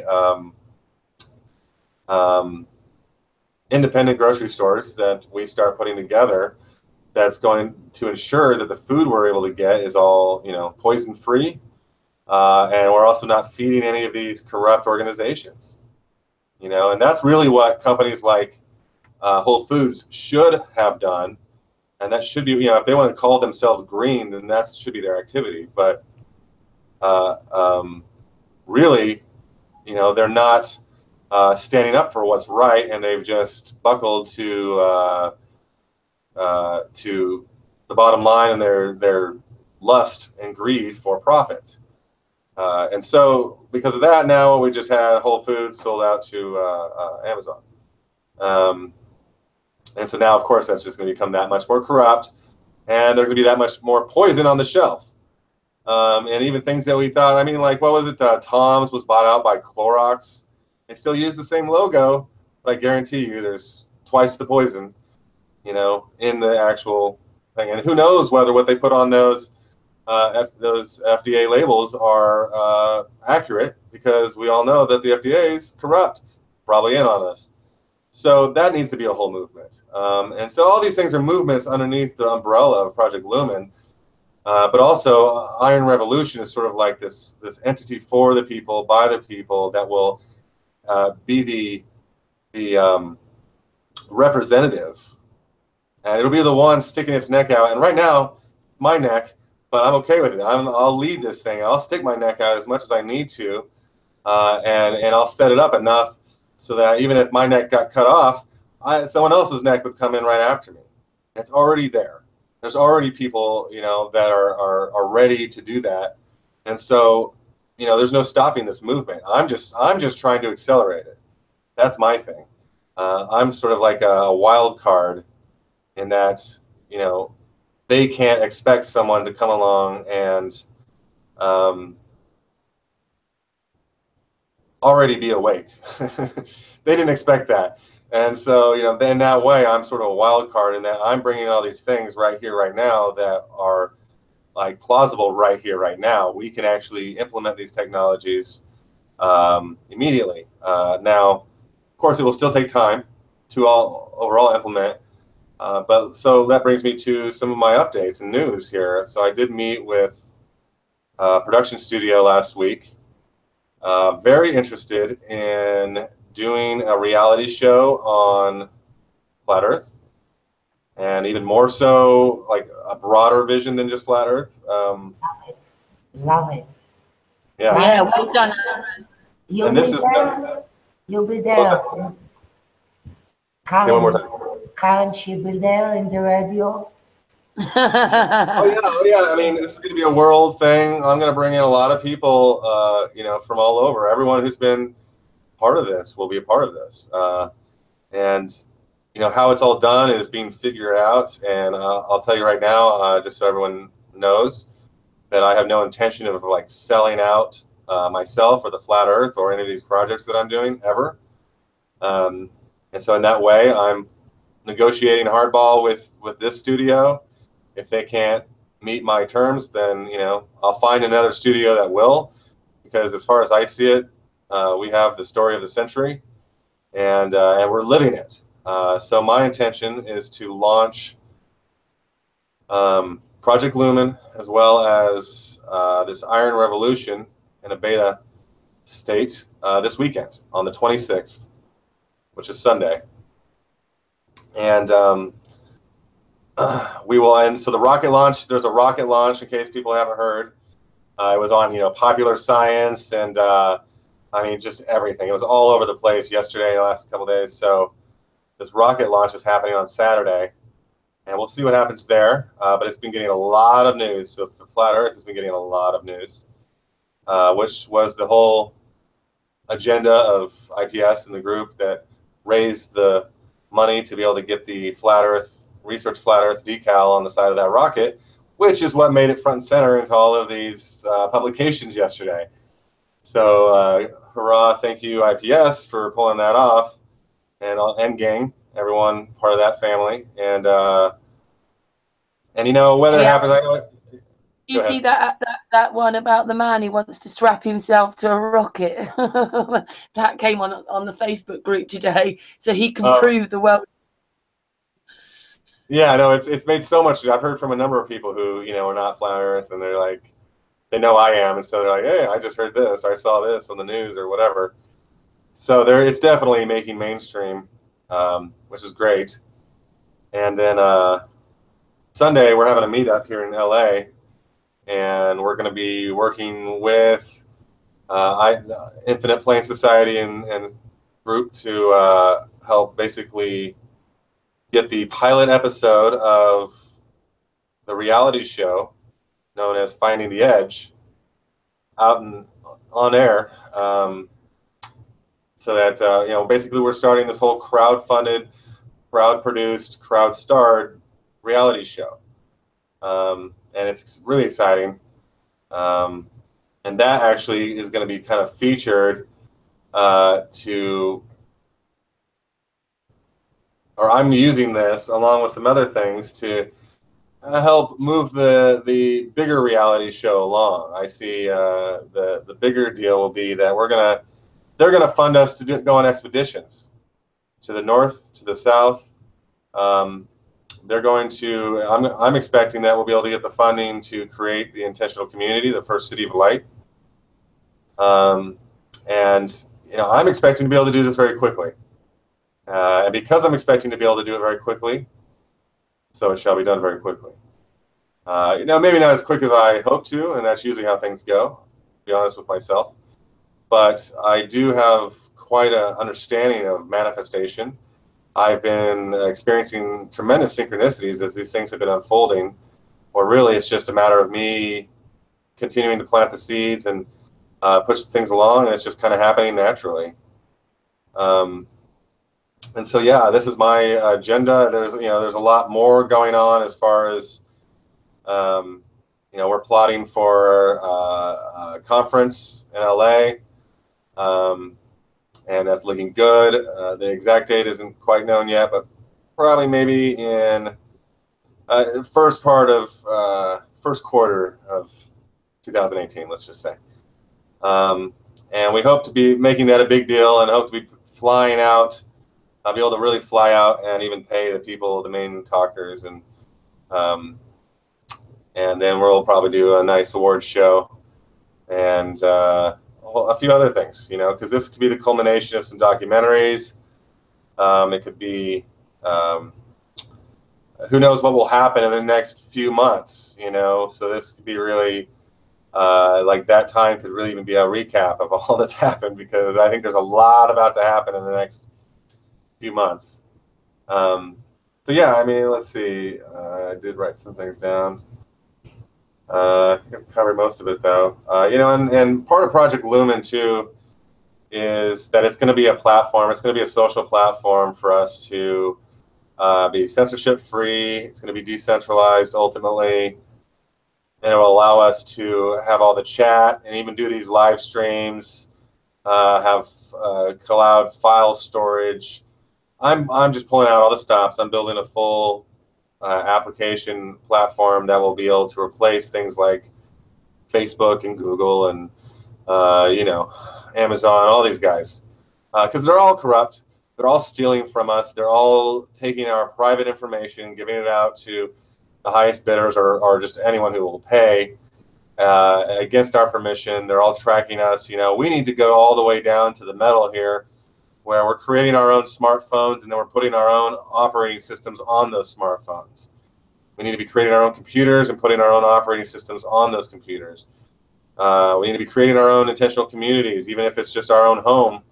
We need to create that as an intentional community where now we're living, you know, we're growing our own food as much as possible. We're bartering, trading with the other neighbors and friends who are also growing their own food. We're trading and transacting with these blockchain technologies, and so we are just, you know, actively removing ourselves from the grid. We don't have to move, and we don't really have to change our lifestyle that much if we don't want to. But if you want to, here we go. And if you want to be part of, you know, the city of light as we build this, then, you know, contact me. If you feel that, I have had people contacting me that feel this passion, feel the drive, see the vision, have seen various parts of this same vision, and want to be on board. And I'm saying you're welcome. You know, contact me, reach out to me on Facebook or YouTube. I've just launched my new site, earthaaron.com. So check me out there. And you can contact me. And I don't have a whole lot up on there yet, but more to come. And I've got probably about 7 websites that I'm about to launch. So a lot more to come. And then these platforms, I'm hoping that Projectlumen will be a viable working platform by Sunday, so that we can actually get on, we can sign up and start working with it, start contributing to these projects, start getting Iron Coin. So essentially you'll be able to get Iron Coin only through contributing to Projectlumen initiatives in the beginning. And this will be before I launch Iron Coin as a public ICO. I'm doing this so that I can basically bring in all friends and family and give them an investment opportunity, give Projectlumen a way to get funded specifically to the specific initiatives, and then this would be an investment opportunity for anyone. Imagine if you were able to buy Bitcoin at 10 cents, right? It was 10 cents. Imagine if you bought it at 10 cents. And now look at it, it's $8,000. Think about it the same way. Iron Coin, I'm probably going to sell it for around that in the beginning. But I'm going to sell it to the public for more like 30 to 50 cents. And so if you get in right here in the beginning, this will be a way for you to get, you know, what potentially could be a great investment. And just when I launch the ICO officially, you know, now it could also already be worth 5 times what you paid for it. And you could sell it at that point and make a 5-time return, which could be in a month or 2. And of course, none of these are promises. And I don't want anyone to think that they are and hold it to me that this is exactly how it's all going to happen. But it is also possible it could happen better. My intention that this is to be a viable competitor to Ethereum and Bitcoin and all of the cryptocurrencies, plus having the nonprofit decentralized organization behind it that will ensure that this is a public domain entity, that's valuable. That's going to be very valuable. It's going to protect our privacy while we have the NSA snooping on our every move. That's valuable. Imagine if this is the new operating system. Now, we don't need Windows. We don't need Mac OS. That's valuable. Imagine this is a new hardware, where we are creating the computers ourselves, ensuring there's no back doors. That's valuable. And now I'm not reinventing the wheel unless I really have to. And there already are computer manufacturers that are ensuring there's no back doors. And there are operating systems that don't have back doors, but part of it is that I'm working this all into a singular integrated system where Ironcoin, the blockchain, and other blockchains, Bitcoin and Ethereum, will all be built into this. It'll integrate with it, as well as, so here's all your files, your private files, here's all your shared files, here's all your passwords, your bookmarks, all in one place. And all you need to have is your private key, and you will be the only person that has access to that data ever. And that is valuable. And so this is going to be all built into the value of Ironcoin and the Iron framework, and there's a lot more. So stay tuned for this, and I'm definitely going to be launching a much more informational website by this weekend, as well as some of these other things. I'll be launching those sites, really putting the campaign out there, and there'll be a very powerful affiliate system built into this, which will, at this point, in the beginning, allow you to just earn free Ironcoin by sharing this with other people. And if they come on and they contribute, then you're getting a portion of their contribution. And right now it'll be in Ironcoin, but eventually you'll be able to, as soon as the Ironcoin is really traded on the market, you'll be able to trade that Ironcoin in for Bitcoin and essentially real, currency in your fiat, in your native fiat. But I strongly recommend just going full Bitcoin, full crypto. There are ways to do that now where you can get Visa MasterCards that are pulling straight out of crypto. And then if you can get paid in crypto, then, the whole tax thing is a little like, where's that happening and who, you don't have to pay taxes, in other words, on if you get paid in crypto or if you pay people in crypto. I strongly recommend we just start using crypto in all ways possible. And I'm intending to really help that initiative by building these softwares that will give us these tools. So I've got the wallet. I've got a beta wallet already. I'm securing it still, so it's not quite secure enough for me to suggest that you use, but it is there on ironwallet.org, and it will be, but don't use it yet, please. It's not secure yet, but you can check it out, and you can see that it's basically like integrated wallet, and eventually I'll have a downloadable version that then you can have on your computer, and then it's going to evolve constantly along the way, and you'll be able to see more and more from these platforms and various prototypes of where I'm going with all this. Because I can talk about it for hours, obviously, but yeah, it's exciting. It's exciting to listen. There was a question. Yeah. Oh. The trouble about, she said, how can we help Aaron be a part of this movement? Well, Projectlumen will be the way. It'll be the place to go immediately to get on board. If you just want to fill out any of I have forms on Earth Aaron. I have on ironcoin.org, I have a bunch of websites out there. Just check out any of them. Contact me, or put put your email in there. And as soon as I launch all this, I'm going to be sending out emails to everyone that's signed up. And then you'll be able to sign in, and it'll be like a social platform that you'll be able to interact with eventually. I mean, starting out slow. I don't want to put too many features out until they're really tested and ready. But initially, it'll be so that you can contribute to the projects and then pretty quickly I'll start a sort of a forum that will allow us to really start putting out ideas. Now, we do have some other tools. Discord. Actually, I can put that link.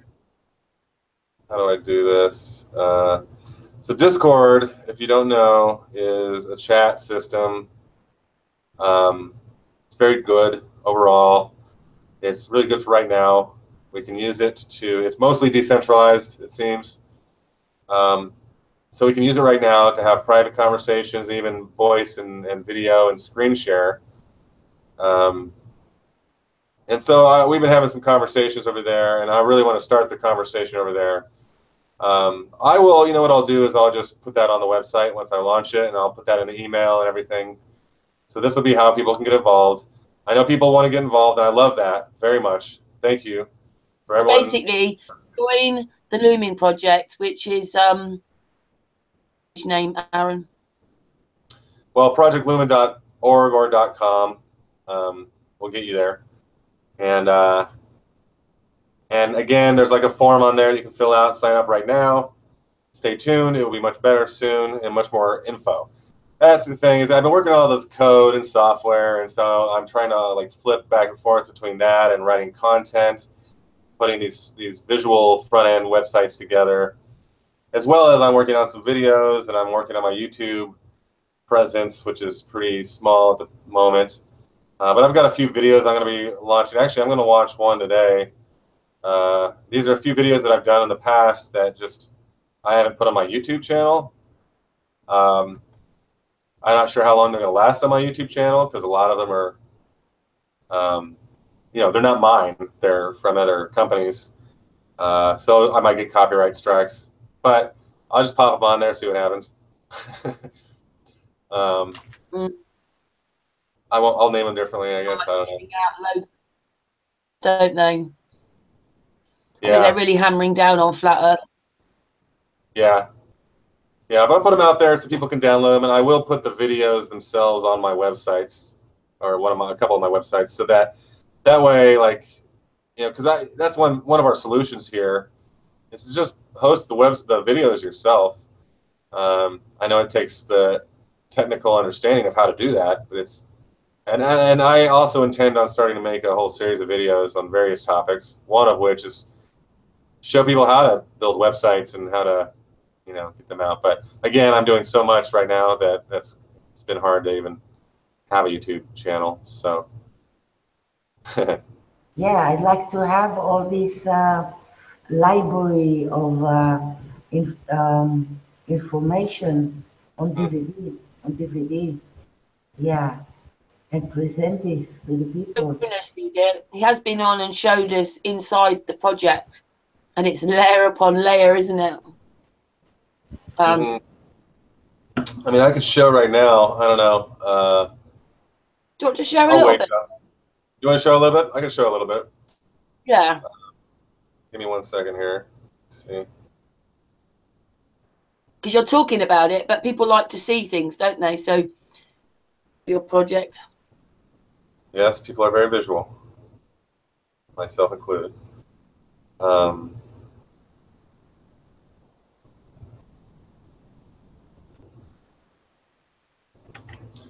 right, let's see.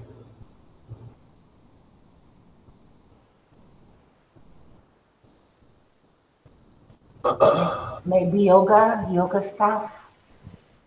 You want me to do some yoga for you? Something for the heart, something for the mind. Yes, good energy, good charger.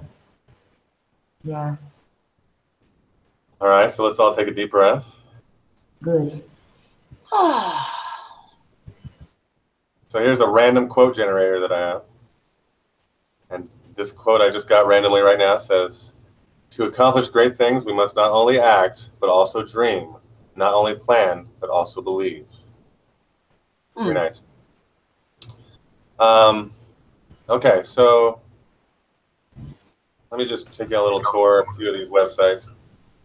Earth Aaron. I don't know how well this is going to come through the screen grab. Kind of. Yeah, we can see that good. But yeah, this is just my own site, and this is an album I made a while ago. If you guys want to buy that, that's one way to. Or I'm not making much from that, but check it out. You can listen to the whole thing there. And it's relaxing. It's good for yoga here. I don't know how much you'll hear it. Very relaxing. So then fill out this form. If you want to get a hold of me, just leave me a message. Say hello. All right, so there's me. Not a whole lot yet, but eventually it'll show. I'll have all my accolades and whatnots, videos and things.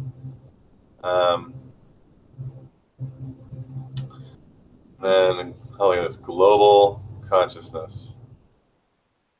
What a farce. So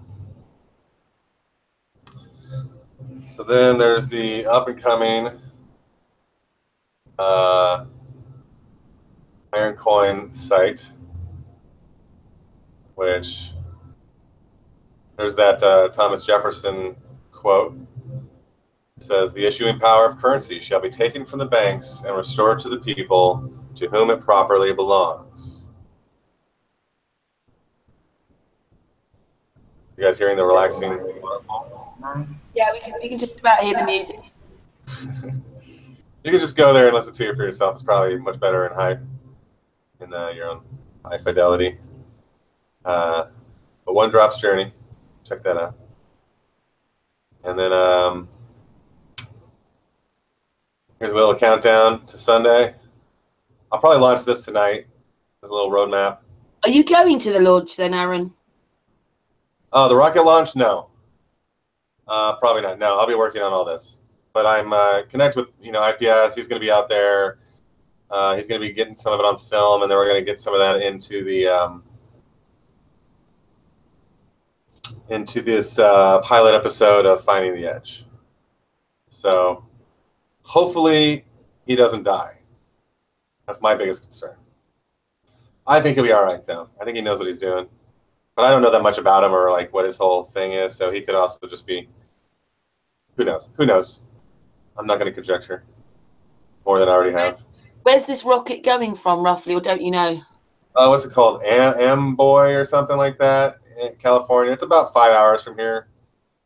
I would have gone actually, but IPS is saying that I wouldn't necessarily be able to even be there because it's like restricted access to, he had to push for himself to even be able to be there. So I might not even be able to be close enough to see anything. So that's why I decided not to go out there. And I'm trying to finish all this stuff up and launch on Sunday. So I'm trying to launch all of this, Iron Coin, Projectlumen. I have a lot of work to do until then. All right, so I have found that if you love life,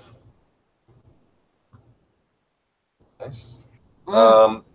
Here is the wallet on my local machine, which is secure. And so this is basically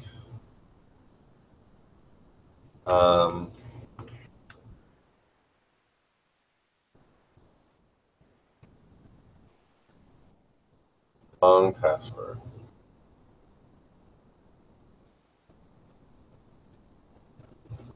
Well, We've got to remember how to get into your program. yeah. I mean, this is a test count, so there's no coin on here.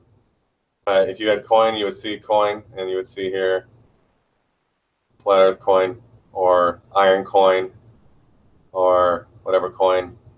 So you can use this wallet to store Bitcoin, Waves, Ethereum, Litecoin, Zcash, and a whole host of other coins. And then,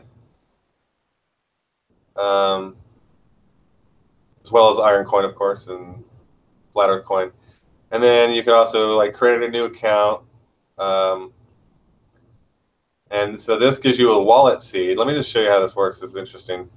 So I'm creating a new account here. It gives me a seed for my wallet. Now what this is just a few words And what they will do is they will translate into a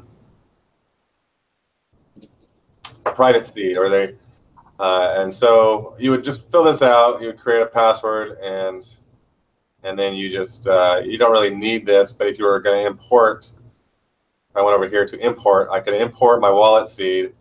It would ask for the password that I had chosen, and now I can log into my wallet. So it's pretty secure, quite secure. And then let me log in again. Here is this guy.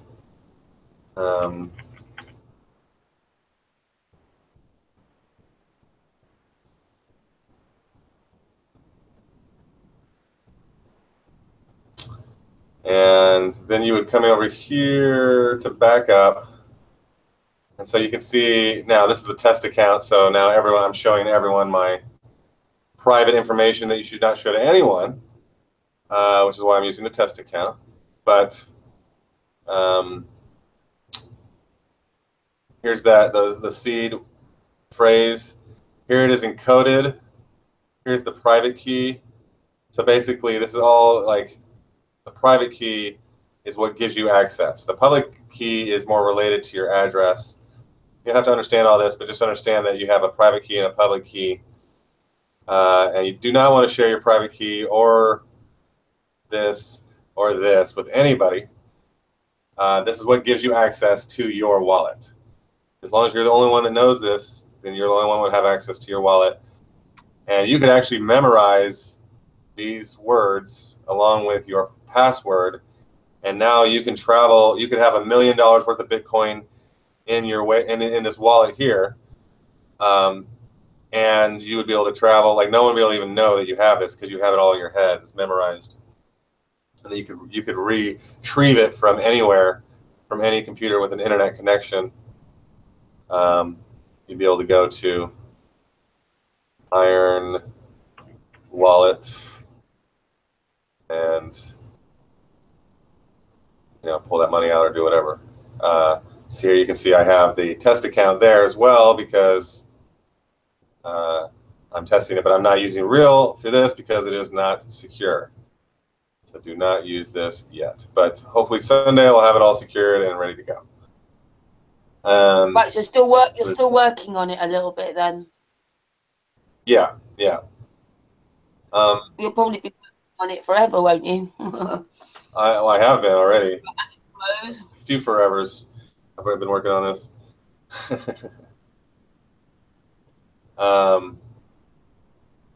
Okay, so then let me see. I'm very proud of you, Aaron, because it's really great to be here with you who's got this project. And I said there's not really many people like you. Okay, you can say Tallinger, but he's bigger. He's some other country. He's not connecting with us. He's doing his own thing in his own country. Here you are doing a project for the world, although I know he wants his project for the world as well. But yeah, and I'm hoping that he'll want to work together. I think he will at some point, and hopefully soon. Because he's a power player, and I'd love to have him on the team. And that's my whole thing. Is I've connected with with you guys for a while now, and then I'm part of the FE Core group, and I've been connecting with the various main YouTubers to at least to enough degree, so hopefully they know who I am. And I've been doing a lot on Facebook. And then recently, in the last few weeks, I've been really connecting with IPS and his group. And there are a bunch of movers and shakers, a lot of genius creators of various sorts, artists, musicians, and activists, and really, pounding the pavement. And so my whole thing is collaboration. And my condition is that if you're not willing to work with the rest of us, then it might not work out. And I think Tallinger is definitely someone who is willing to work. He's just, he is so busy and he has so much going on. He probably didn't read that email that I sent him. But, I think he'll be on board. I think a bunch of other people will be on board. And then some people are not coming on board. And those people I'm questioning, or I just say, well, if they want to come on board later, join the team, they're open to. But until then, I'm not going to go put a whole lot of work out there trying to get them to join us. If they just want to do their own thing, that's fine. You know, but this is a group, this is a movement where we check our egos at the door and we decide to work together rather than everyone trying to work in silos and in private and reinvent the wheel constantly. You know, it really is about us coming together. So I thank you for the compliment, and I'm glad that we've been doing this show, Karen. This has been great. It's been great putting it out there, and a lot of people have found this through your shows. And I know that you've done a lot, Karen. You've done you've brought a lot to the surface, just interviewing people, bringing them onto your show, and so thank you. And this is great. This is all great work. And thank you, Aaron. I'm pleased that you're here, Aaron. And as I said, I'm very proud of you. Thank you, Aaron. It was very beautiful and interesting. And wow.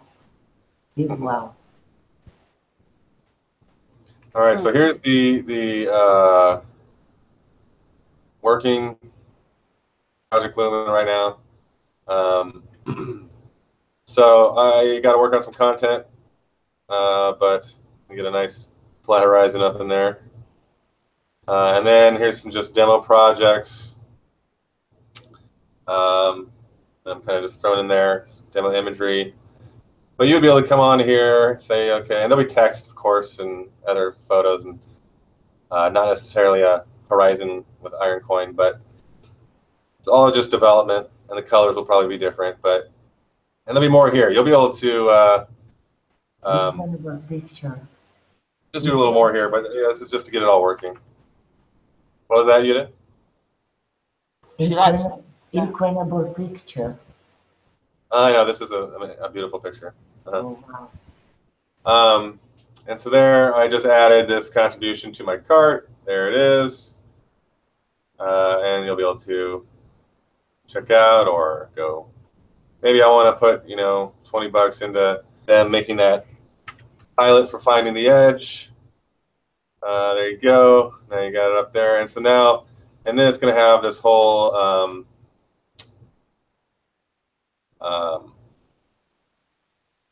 profile, which at this point, obviously, very minimal. But this is kind of placeholders for the ultimate system to be able to work with authentication. And yeah. Kitty has a question. She said, "Where is the key stored?" So it must be to do with you making your profile. Mm-hmm. Saying, where is the key stored? Well, the key won't be on Projectlumen. The key will be in the wallet. Let's see.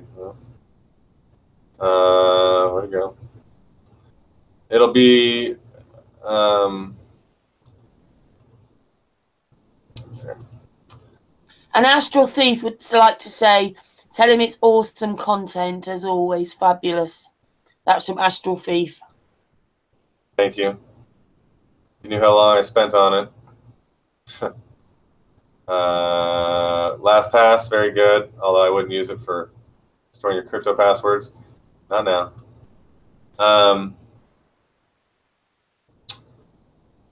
See here. The question was, where is the private key stored? So now it is on the.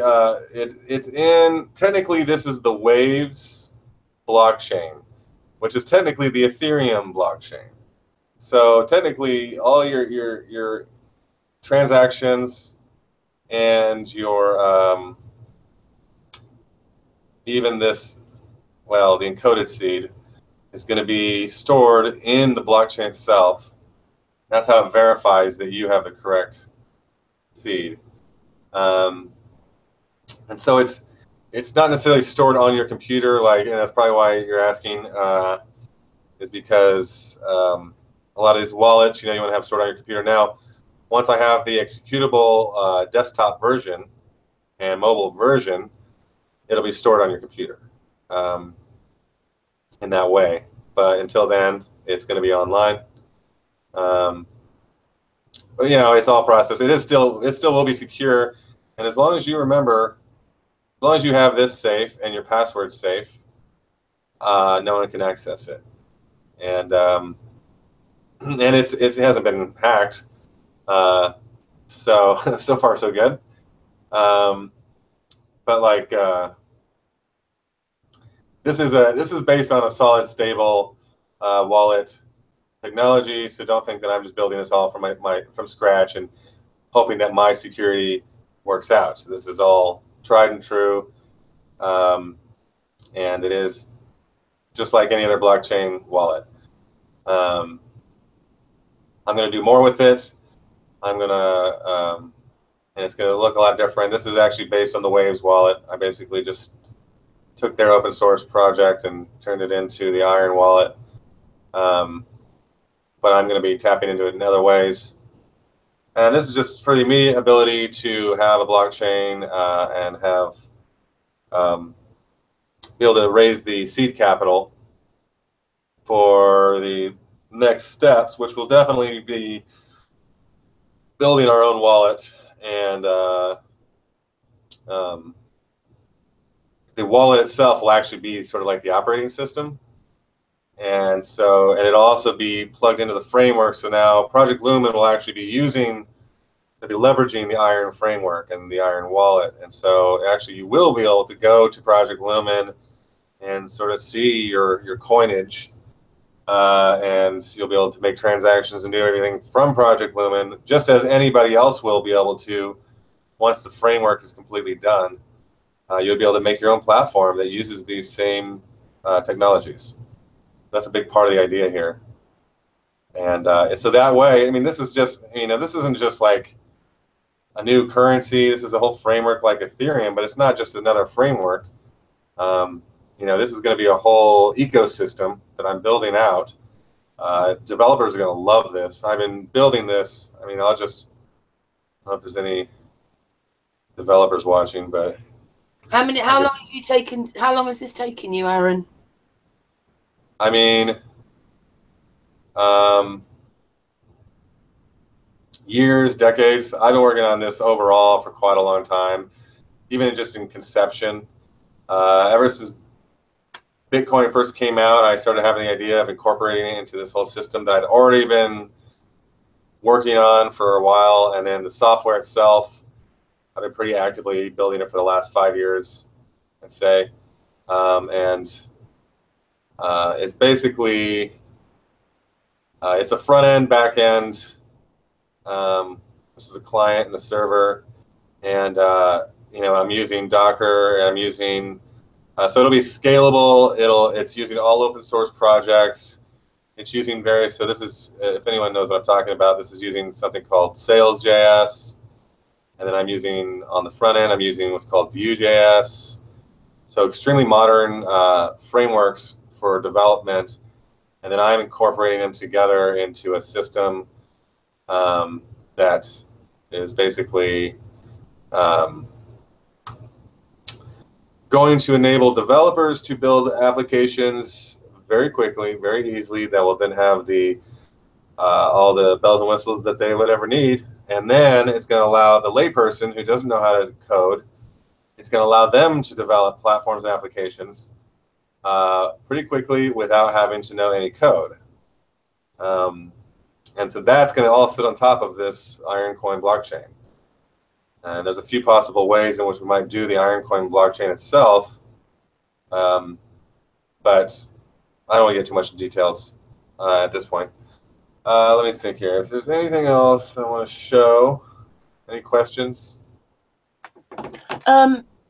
You said that you were working on it, so it's not quite live, or people can join up to all the Aaron website, the Lumen one and the Bitcoin one. Everybody can actually join up to those now, can they? Yeah, you can sign up. So, actually not that one. earthaaron.com. Say hello. You can sign up. You can leave me a message. This is the only one you can leave a message, so if you really want to say something to me right now, then just come here, leave me a message. But the other ones, yeah, Projectlumen, Ironcoin, they all have contact forms, or at least put your email. And once I launch this, hopefully on Sunday, I will be doing an email blast to everyone on those lists, as well as I will be going hog wild on Facebook and all the other platforms. And I'm hoping to have a surprise for everyone as well. In addition to all this, I very well might have a surprise as I launch all this to have something else with it. But I don't want to tell you what the surprise is because it's a surprise. And because if I don't get it done, then you'll just be like, oh, I wonder what the surprise was. I'm just signing up to Aaron's world. I mean, earthaaron.com right now. Excellent.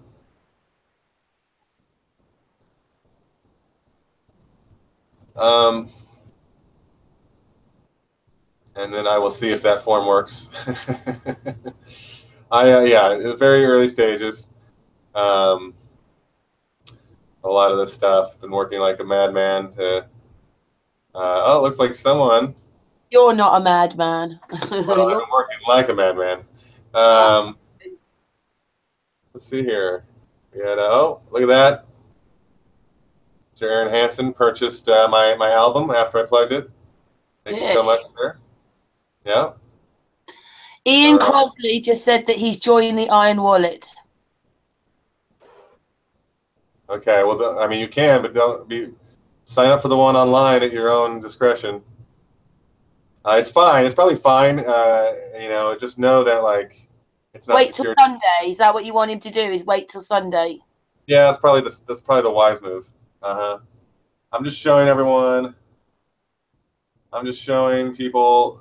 See the not secure, the big fat not secure. That's. I mean, it's unlikely that you're going to have a man in the middle that's going to steal your password, but it's possible. So I don't want to tell anyone to do it. I would actually, you know, tell people not to do it. If you want to make a fake account just to check it out, that's fine. But don't put any money on there. And I'm not going to. Don't give me that as your wallet address because I don't want to send any coin to that. So just be aware of that. And I'm actually hoping to have that secure in the next couple of days. So if you go there and it has a lock and it's green, then it's okay. So I'm trying to get that set up. And it's an ongoing process, yeah, at the moment. Yeah, it's all an ongoing process. I mean, like I said, I have like 7 websites I'm trying to launch. I have the 2 platforms, the wallet, this wallet, and then I have the surprise that I'm working on, and then there's the rocket launch, and there's the meetup on Sunday. And don't forget the media. And the what? The media. You know, you've got camera crew, haven't you? Well, I do, and they're hopefully going to be here on. They're going to be here on Sunday to capture the launch, capture our meetup, and maybe capture some of our group collaboration on making this pilot episode. So yeah, a lot going on, but I'm game. You know, I'm ready to rock and roll. My actual vision and desire is to be breaking ground on the first community around this next year, early next year. So that's my vision. That's what I'm shooting for. And I see it happening because, well, I can kind of see the future. Only kind of, though.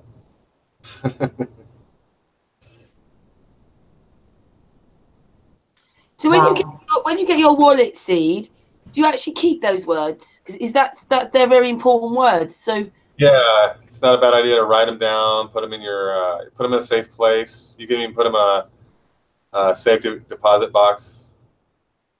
I'm going to switch off a screen share here, unless anyone else has anything else they want to see.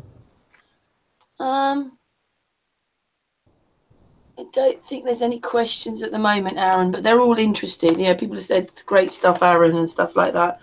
I think it's, again, Aaron, it's just a case of, I know it's repetition, but it's coming on occasionally and just repeating this, because obviously there's more people.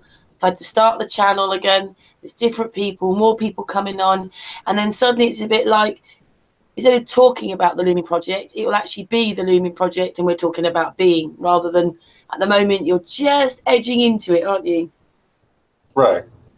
It's just starting, and it's got to start somewhere, and this is me just promoting it, trying to get people excited about it and see my vision here. I think everything will make a lot more sense once I launch these things. Once I get more info up online on these various sites, but also once I launch like the Lumen platform itself, where people can sign up and then be contributing and be involved online as like a social network. You're going to start seeing what I'm talking about here, how this could be an operating system for us all, how we can use these as the tools that will move us forward and be organized. How lessen our dependency on all these centralized platforms that are selling our private information. All that the value of it will be seen, as well as the utility of everything. Google sucks. Their software sucks, actually. Most people don't realize that because they are so dominant. But, it's not good software. So I'm producing good software, and you'll see what good software actually looks like. Not to sound too arrogant, but it really is true. It's very outdated. Google software is very outdated. Yeah, they'll slap a new skin on there, but I know what's going on behind the scenes, and it's not great. And then, all these other platforms like Facebook and YouTube, of course, and even Twitter and everything, Steam it, just you name it. It's all censored. It's all centralized. And, they're not going to let us go forward with this revolution, not on their platforms. So our best option is to jump ship and go to a new platform that's free of censorship, and it's free of the possibility of censorship. And that's what I'm instilling. I'm instilling this corruption-proof technology where even if I wanted to corrupt it, I couldn't. I'm putting in a preventative system here where it's going to be completely corruption-proof and self-moderating. Where and I say self-moderating, and I don't mean artificial intelligence. I mean that like the members will be the ones that are representing themselves and choosing who. People won't fit sometimes, but it's because they're trolls and they're attacking and they're unwholesome, and so people will have to be censored in that way. And so that's a very touchy subject that needs to be worked out. Like, how do we decide who is censored? And so rather than me just making that decision, or a central authority like Facebook probably uses, we create a system that allows us to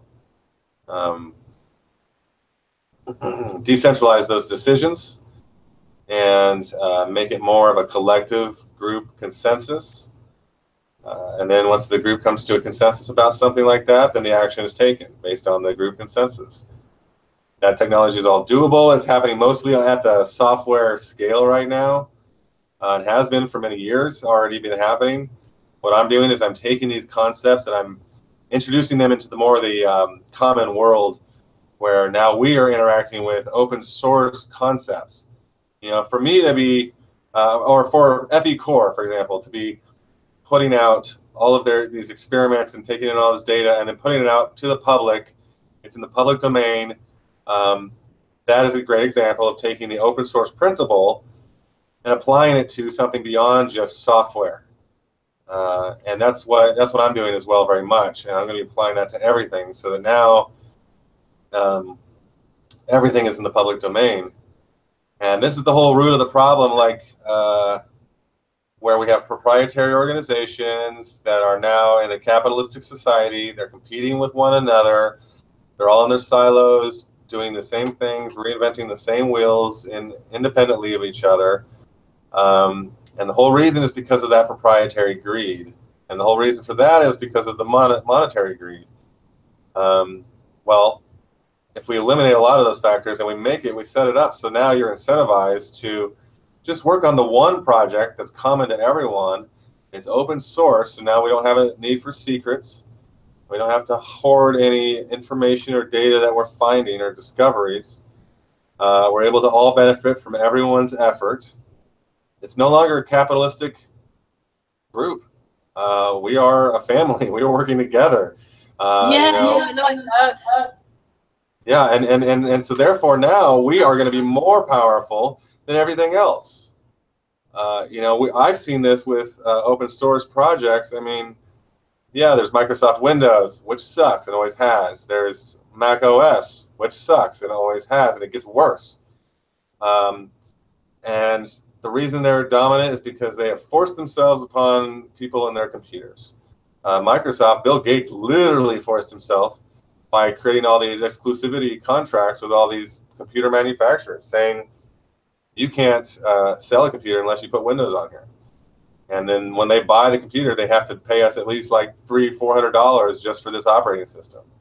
And then when it was the the lawsuit against Microsoft saying that this is a monopoly, they won that somehow. I don't understand, but so now Microsoft was allowed to get away with having a monopoly, not having to open source their operating system. Well, we need to do something about that now. Linus Torvalds, he's already doing something. He's already been doing something. He created Linux and Ubuntu, and that's an open source operating system. Now look at that community. It's bustling, it's growing, they've been evolving.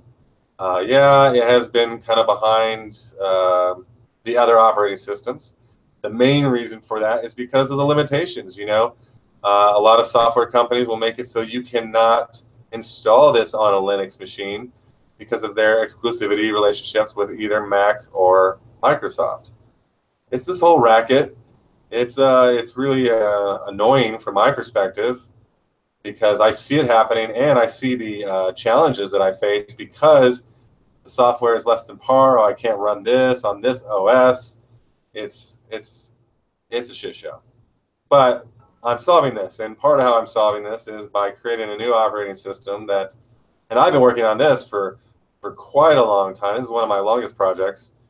And this has an acronym as a name, and I will tell you what it is. The name is called SOSVASIUM, which actually stands for the Sustainable Open Source Hypervising Operating System in a Machine. And it is a thing, and it is coming along, and it will be. I probably will use a different name once we finally roll out, but it'll probably be the sauce. Or sauce, just sauce. Or maybe the secret sauce, but there's going to be no secrets. Hey, Daniel, Anyway. did you see those two messages on the panel? What am I looking for? Where? Kitty. No, I didn't. No, I didn't. What are the questions? Well, Kitty says exciting times. Uh-huh. Aaron is amazing. Awesome. Thank you, guys. And yeah, I mean, it's good to be talking about this stuff, sharing this. I've been working on it a long time and really want to get to this point where it's time to really come out with it. I have actually been kind of isolated and secretive about it because I knew that the world wasn't quite ready for it. The reason I'm on here today talking about it and have been is because the world's ready for it, and we are ready for it, and I'm ready for it. And it's time to stand up and talk about what it is that we are being compelled to talk about. We each have a mission. I believe that very strongly. And it goes back to the spiritual reality and the source and be able to connect with our true self. And as we do that, as we remember the source, we will also remember why we came here. We didn't come here to play sports ball or watch sports ball. Or just like chase after imaginary carrots. We came here to help this ascension, this awakening that's happening, and this is the only reason any of us came here right now, technically. Now, there's a lot of diluting, a lot of disillusionment. People have gotten distracted and lost all over the place. And even the powerful spiritual warriors have gotten lost quite often. Flat Earth is a vehicle here's all the mostly awake people are a part of this Flat Earth movement. And then even on that, there's sort of the cream of the cream at the top, which is, the groups like this that are really doing things, coming out, speaking about it, doing the work, doing the exploration, challenging the system and the status quo, awakening people, planting seeds. This is all the good work that is being done, and I commend everyone that's doing this. And I'm inviting again for everyone to come along with me on this venture of creating something that is truly for the people, by the people. It's only through this collaboration and this cooperation and a willingness to check our ego at the door and see eye to eye, because we're all on the same level. We're all on the same plane here. And that's part of what the flat earth realization shows people, is that we're not on all these different angles. Nope, we're just all equal on the same plane. And that is part of the awakening, the collective awakening. That is what they have used against us, in the sense of their power over us has been based on this illusion that they are actually on some, oh, I was born into royalty. Ooh, like that means anything at all to us as divine beings. It means nothing, and it means really. I don't know whether you heard a hangout we had the other day with Dojo Time. I asked him to come on because he'd understood that a lot of people are using their ego incorrectly, and they should respect their ego, respect it in a different way. Him and use it connected really well. But I'd like him to come back. He's trying to teach children a different way, so they're learning it from when they're younger. Because a lot of us have been indoctrinated with this nasty ego, isn't it? It's a argumentative, don't care attitude in this ego we have. And I just thought it was wonderful that he's starting to go to children and help children. And so maybe those children will grow up with, I know it's not millions right now, but if more people were like him, then differently. Oh, absolutely. And they already are. They're being born differently. Kids being born nowadays, they pretty much have all this stuff. They're plugged in. They're plugged into the source. It might seem like the millennials they're so engrossed in their phones, and that's why. That's why they gave us this high technology of the smartphone, is to distract the shit out of us. And it's working. It's working on the millennials because they're the ones that were born with a phone in their hand. But here's the thing, is it's weak. It's a weak distraction. It's not going to take much for them to pull their heads up away from the phones and realize what's going on. And once they do, they're going to be some of the most powerful members of our society, because they're becoming the ages where they could be influential. They can take action. They still have the energy to take the action. They haven't gotten too old to just beat down. A lot of us get so beat down through our lives of trying to see the truth and speak the truth, or just be who we are, and then we get society is not conducive to spiritually awake people. And so rather than that, just dig your head into a smartphone for now. But as these things really start happening, as the kids become born more awake already, they're going to be showing us how it works. They're going to be showing us how to wake up and not be distracted by this constant barrage of propaganda and distraction. Because the children are the future, always. And that's how the future. Yeah. We need to be. And at the moment, they're innocent. They're innocent to all this corruption. And, it is a bit annoying, isn't it? Because without all this technology we hate, we would be talking today. So in a sense, it helps. But it doesn't help as well. Most people are glued. They've got their noses on their phone. Yeah, exactly, yeah. Yeah, technology, again, it's an impartial tool, be used for good, for bad, or not so good. But it's still there's a much greater technology at work here. And that is the divine presence, whatever you want to call it. It's the divine order of things. There is justice. Justice manifests from the top down. And so it takes time to trickle onto the earthly plane. But it is occurring. Justice is happening. And we can all rest assured of that. And we can just rest in general. We can relax knowing that it's all going to be okay. There's no reason to fear or to stress. I have seen that time and time and time again in my life. that there was never a utility or a usefulness out of stressing about things or worrying about things, because things always do work out, and they always work out for the best, even though it might not be exactly what we want. And oftentimes it's not what we wanted, but it's always for the best. And this is truth that I have come to see very deeply within me, that this is permeates all existence. This is how it is. We are not these godless, powerless Lego people. You know, we are divinity incarnate that is learning to express that.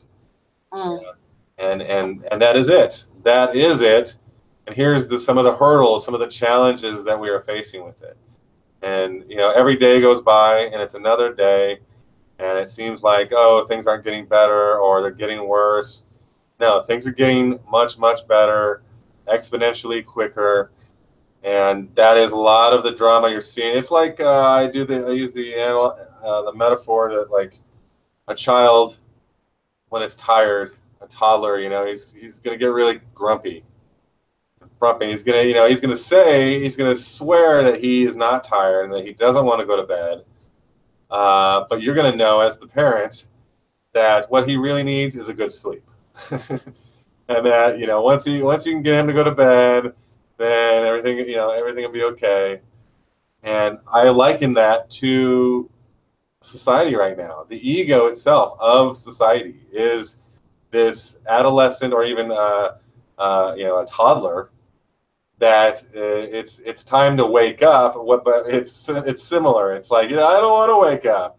You know, it's not the solution. Me waking up is not the solution here. What I need is more cake. You know. And so it's like we're as a collective kind of whining and complaining about this change that we know is impending. And really it's manifesting with these politicians and their behavior, all these deeds that would be considered by a lot of us as completely inhumane, which they are, but what are they really? They're really a denial of our true nature. You know, if you have problems with pedophilia, there's a deeper problem there. And that deeper problem really pertains to you not being honest with yourself about who you are. I mean, if you had a dream that you were molesting a child, that dream would be symbolic, and the symbology of that dream would be that a child would represent a part of yourself that is pure, innocent, and then there's you that doesn't like that. That once you want that purity, that innocence, but then at the same time you don't like it, so you want to have control over it.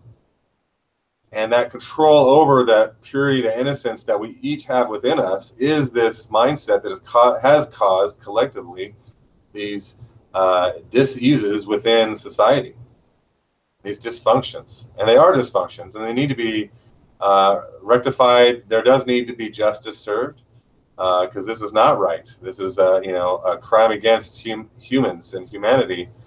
And there have been many crimes against humanity, and those do need justice. Who is the one to serve that justice? Well, there's no one to serve that justice. It's up to the collective to decide, to come to consensus using our hearts about how we do this. And this is how we will grow beyond this condition that we're in. And the fact that all this is coming to the surface right now, and the fact that there's all this turmoil and drama, is actually a really good sign that this toddler is getting really grumpy and really bratty, and just like does not want to do whatever it is that they know is about to happen. And that's waking up. We are waking up, whether they like it or not. And part of that means is it's time for them to come clean about what's been going on, about the secrets they've been keeping. It's time for us to come to be self-honest about what has been going on here and what we can do about it. And that's what it comes down to. And again, there's no reason to worry or fear. This is an actually a natural process. Does your kind of deal with this NASA lie thing and the government lie thing? I mean, what do you do with all these people who have lied to us terribly, and it's treason? Does the Lumen Project deal with them? I mean, I see the NASA lies as big, but not even as big as a lot of the other lies. There's a lot of lies to wade through, and I do think we need to. That's why I'm saying we can come together, pull all the evidence together, create a case or sort of a public hearing for the public, by the public, where we decide what to do about We this. need to put them all on the rockets and send them off. They think they can go to the moon. Send them to the moon. Yeah, well, we could bluff and we could we could just put them on the rocket ship. Like that man, and then they can experience duct tape them. Just yep. A fat plane. Yeah. Well, let's put them in vacuum chambers with spacesuits. Let's see how that works out. Yeah, that's a really good one. I agree. Let's do that one. I love a it. video where they've got a vacuum chamber with in the 60s or 50s. He just passed out. I mean, you have to actually listen to the words. He doesn't. He says, "Let's see how long you can stand it." It's about to last in there. So why are they showing it in the way that they are? Well, did you see this thing with McCain and he has a bunch of these people have boots on their feet. Like he supposedly cut his Achilles tendon, but it was on his left foot and now it's on his right foot or something. It's like switched foot. And then Chelsea Clinton also has one of these boots. And there's a couple others maybe that have these boots. Like these people are on house arrest. Like there's something going on here that we're not being told. You know, there is. I think there is justice being served here. I think all these 2,000 plus indictments are very, very likely. You mean with Hillary? Well, not that the problem is being solved completely, but that this is a first step. I think, you know, I don't know that I'll ever trust Trump until I meet him and able to have a solid conversation eye to eye. You know, I'm going to assume that the U.S. president is corrupt because that's just what I've grown up believing and realizing. But at the same time, what do you think happens to them? Do you think once they become president or whatever, they get taken to this place and shown like the truth? I think normally that's how it has been. I think that it is possible that Trump is a slightly different case. I think Trump cheated better at the vote, so you know, he was able to win that one. But Hillary was really pissed off because she cheated too, and she was supposed to win. I think she was probably told for a while that she was going to be the next president, and she seems genuinely upset about that. You know, whereas was it Al Gore, you know, he was never really that was always surprising. He was never really that upset, even though he technically won that election. That just showed the fallacy in the election process, as well as, you know, why isn't he more upset? And then he's pushing global warming. Give me a break, you know, saying that that's the real issue here. I just don't want to vote for that system anymore. I just can't. Now you know the truth. There's just no way coming. I don't feel very Christmassy. The whole thing has changed for me now. Now you know what it's about. Right. I think. No, it's very true. You know, I feel like this is happening where this community is growing. I mean, there's just a conference in Raleigh. We had the FEMA camp a few weeks ago. We're going to have another FEMA camp pretty soon, and we're going to have another conference. There's the UK conference. I think there's like one in Germany, you know, there's conferences all over the place, and people are meeting each other. People are doing meetups and gatherings, and those gatherings are getting bigger and bigger and more regular. I think we're going to get to the point where it's more and more just commonplace, where people like us are just surrounded by no one but people like us. Hey, that sounds good. Yeah, and that's our first step here, is to really create a family as much as you can. Yes. Of, you know, like-minded individuals, where then we're now, you know, because my life is pretty good in that regard, you know. I've got other challenges, but I mean, as far as my friends, you know, I've got some good friends. Honestly, for some, you know, first time in my life, I'm actually like, I like my friends, you know, and I'm like-minded with my friends. Usually it's just been a compromise. I'm like, they're good enough. I'll talk to these people, hang out with these people, whatever. We'll go get drunk and forget about everything. Yeah, You know? Aaron, my son-in-law, he is a skipper, and he actually believe and try to convince me, to tell me and explain to me that we are living in the ball, and the ocean stick in the ball. You see, Yeah. you are going to travel with the boat from the sea to another sea in the same level. Hmm. All the sea in the same level. No ball. But I didn't realize to explain this and make him see this. You see, it's take time. It's incredible, huh? Yeah, I love him very much. And yeah, you see, um, I do it, this change with love and patience. And like you said, it's coming. It's Yeah. coming. Yeah, wonderful. Hmm. Yeah, people will be attached, and you can't really change them. You just have to love them and plant seeds and hope that, and water those seeds and hope that eventually they'll come around, right? Uh, but we got to let go of that attachment. Personally, as far as like what we're doing, it's not about imposing this on people. And I hope that there hasn't been too much drama today as far as the family gatherings and Yeah, people yeah. trying to push No. their beliefs on the rest of their family. Oh, no, no, it's not I'm like sure there's this. been some throwdowns with this, but yeah, it's really important that we don't be too aggressive with things. It's okay to be active, and it's good to be active. We do need to be active, but aggressive, no. Aggressive is counterproductive. Don't Absolutely push. right. I agree. Yeah. It's not fire with fire. It's not force against force. We got to yield to that force. Be willing to, it's like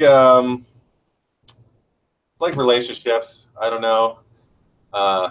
Like sometimes, even if you're the right one, you just gotta be like, you're right, I'm wrong. It doesn't matter. It's not, it's not about the ego, and that's the part that wants to be the right one and wants the other one to admit that they're right, that you're right, is the ego.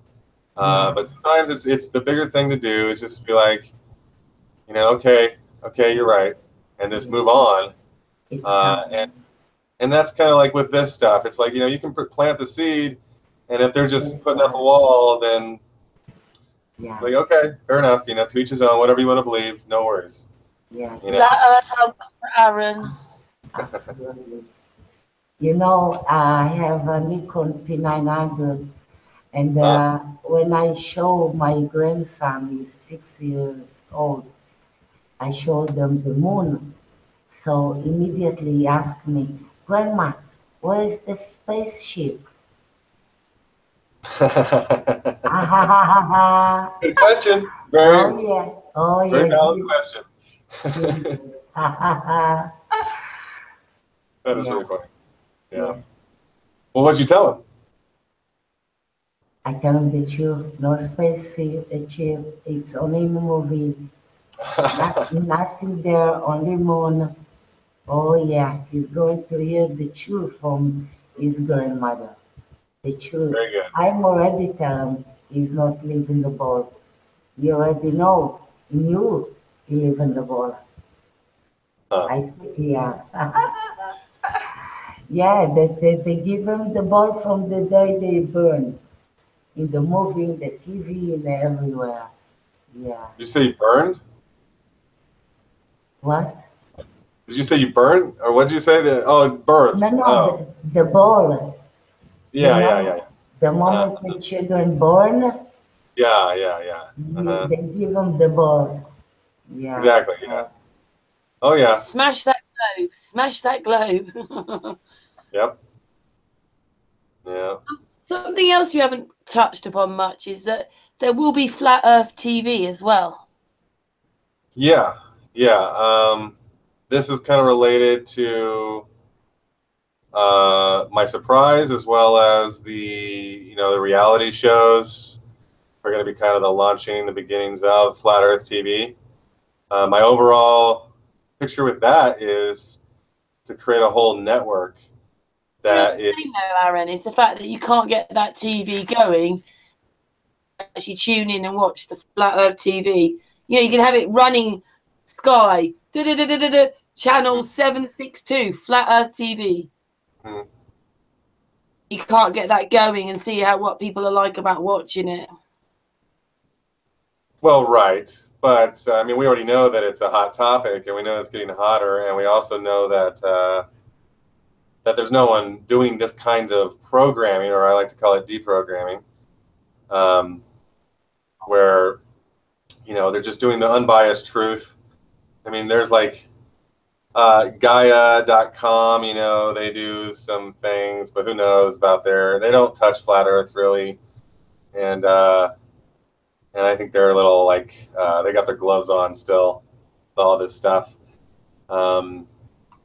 But their model, they're an independent company that actually, they started out as just like a yoga mat company, and then they've grown to producing all of these various videos, and then now they're a live, like you can just watch stuff live. You can watch their shows, and you pay, I think it's like $10 a month to watch their stuff, and we can do something like that. The technology I have, I mean, they use some of the old technology that I used to use for their system currently, whereas I have new tricks up my sleeve for doing things much better. This will be better than YouTube. This will be better than everything, because how I operate is I pay attention to the evolution of technology, so I'm always on the cutting edge. And if I need to change the language that I'm working with, that's what I do based on what's necessary.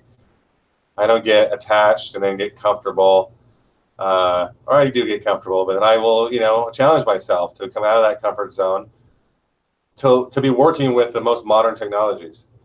And this will allow me to offer those modern technologies to you, through these various platforms and through these various mechanisms. We'll not only have our own television network. I mean, we'll have a whole environment, a whole ecosystem online, and people will be meeting in person every week, and probably get to a point where there's intentional communities. People are traveling from intentional community to intentional community. A lot of this is getting put into reality shows and new kinds of shows that don't even really exist yet. That'll be based on the crowd working together to produce things. They'll be working on, various individual characters that are just very fascinating, that we'll be able to follow along based on expeditions that we'll be taking to the far reaches and the edges of our known reality, based on experimentation that we'll be doing, based on stunts that we'll be doing, like firing a steam-powered rocket up into the sky. All of this will be part of FETV. It is part of FETV, and so I've been putting that out there. Like the rocket on Sunday. The rocket on Sunday could go on there. Yeah, well, the rocket on Saturday, which might be your Sunday, I don't know, but is going to be on the Finding the Edge reality show pilot, which will be coming out this next week, and that's related to the Infinite Plane Society and a number of people that are involved and all working together to make this stuff happen. It's a collaboration. It has been IPS and his group that's really been spearheading it, like a lot of other projects. But really, it is a collaboration, and they are open to working together. And like I said earlier, that's my white flag. When I see someone that's willing to work together, that's what I like to see, and that's what I'm seeing here with Sun and Moon. That's what I've been seeing with Infinite Plane Society. I've been seeing it with Mark Sargent and a number of other of the main people. the whole shill spotting phenomena, I think that's all ultimately coming from a disinfo campaign being launched by these powers that should not be, that are trying to distract us, cause infighting, and don't pay attention to any of that. Disregard it all.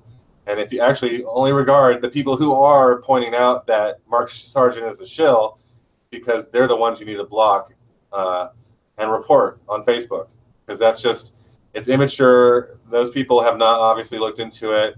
When someone's doing this, if you're doing this, that's flat Earth symbology. We've already adapted that as flat Earth symbology. If you don't understand that, then you're oblivious to the flat Earth community. And now if you're thinking that that's the same as this, as in what we've seen one graphic of a Freemason hand gesture. Well, they say, are you on the level? And it's more than likely that means, are you aware that the Earth is flat? And this is a symbol for that. And that's what they're doing in Freemasons, because they're partially responsible for that lie and deception. So it's no surprise that we're using that gesture. But it's, the attacking of people is just ridiculous. And we really need to take note that that's one of the nicest people. He's helpful. He's helped me on my admin panel. He's never rude. He's never talks about anybody else. He's always jolly. He's always happy, even in the midst of being attacked. He always says what he's going to do. He never lets you down. He always catches up with you. He never wants anything from me. He always tells me what he's doing. Yeah, and he was one of the first and brought so many people he's waking up. And you can ring him. Yeah, he puts his phone number on there, give him a call. People won't. You can ring him. Yeah. No, shills wear masks, and you cannot give them phone calls. You definitely can't meet them in person, which a lot of us have done with Mark Sargent. And he's a great guy. He's a nice guy in person. I certainly don't see any flags. All that stuff, like I said, it's all just disinfo. They're trying to incite division. The same with the AI and Bitcoin.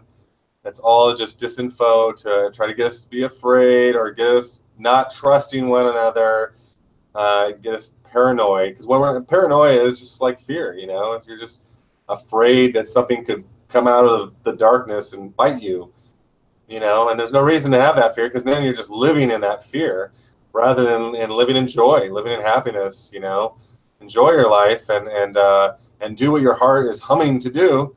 And that's all you need to do, really. There's no other requirement in life. And if you try to go against what your heart is suggesting you do, then you're going to have problems. You're going to have problems until you truly follow your heart. And that's true of everyone. And then at any point along that journey, if you veer from where your heart is trying to take you, you're going to, again, have problems. And so the moral of this story, follow your heart. And that's the moral of today's message. And, of my whole entire thing. And this is what I'm trying to demonstrate by example. I'm following my heart. I have been. And I more and more am now. I'm coming out. I'm talking about these things. I'm sharing these things. I'm willing. I'm having to check my own ego at the door. I have an ego too. And I have to constantly check it at the door. And then sometimes it gets a little out of hand, and I have to be like, whoa, whoa, whoa. We are still a humble human being that still has my lessons to learn and my various karma to heal, and a lot of action that I still need to take. We shouldn't compare ourselves to each other, because that's also ego. So just because I've been doing all this stuff and you haven't been doing stuff like this, doesn't matter. It's not your mission. This is my mission. And you can't have it. No, I'm just kidding. Don't we? We all have a different part to play. We can't all be doing the same thing. Exactly. Yeah. And you're doing your mission, Karen, and you did, and everyone, has their own mission. And that's part of the beauty of this realm, is that we are all individuals. We all have our own fingerprint, our own face, our own voice. And we get to manifest it. We get to discover ourselves as we share ourselves with the world. I didn't have this. I'm not reading off a teleprompter here, making all this up. I've got literally 5 lines that are a few words of my notes. All this is just coming to me as you're hearing it. And that's Can part I of ask my. you one thing? Uh-huh. I agree with this, and I really like what you've done. But in your project, you're talking about spirituality, not churches. So what do you say to people who are into churches, religion? Get away from them. They're not healthy. They're cults. They're dogmatic. They're indoctrinating. They're just as bad, if not worse, than the scientific indoctrination that has caused us all to believe we're on spinning balls. There have been channels in the past who have channeled divine words and written those down, and some of those truths and words have made it through translation and interpretation into various holy works. But it's all so speculative, and it's neither here nor there, and so it's impossible to say, oh yeah, there was this guy named Jesus that it was a white guy with beard and sandals that walked around and brought people back from the dead. And then, I mean, that's all like a story. Okay.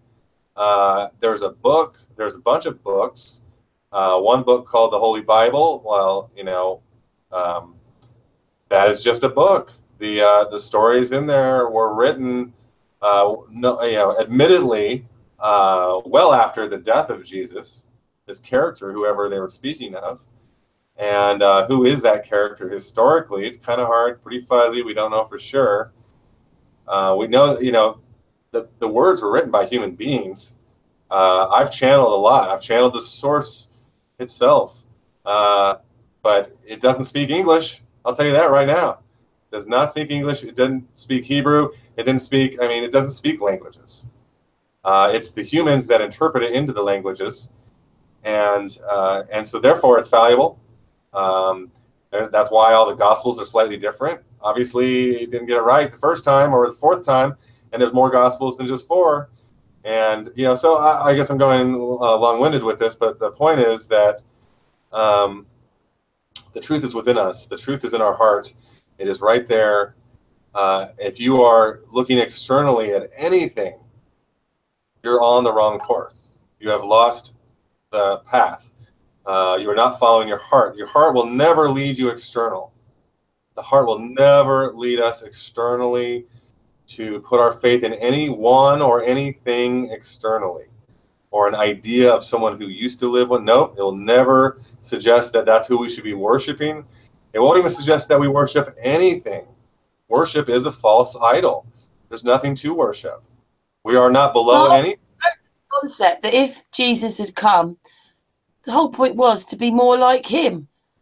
You can't be like him. Yeah, living by example, then you try to live by his example. Yeah, I agree with that, and that's how I've kind of interpreted it for myself.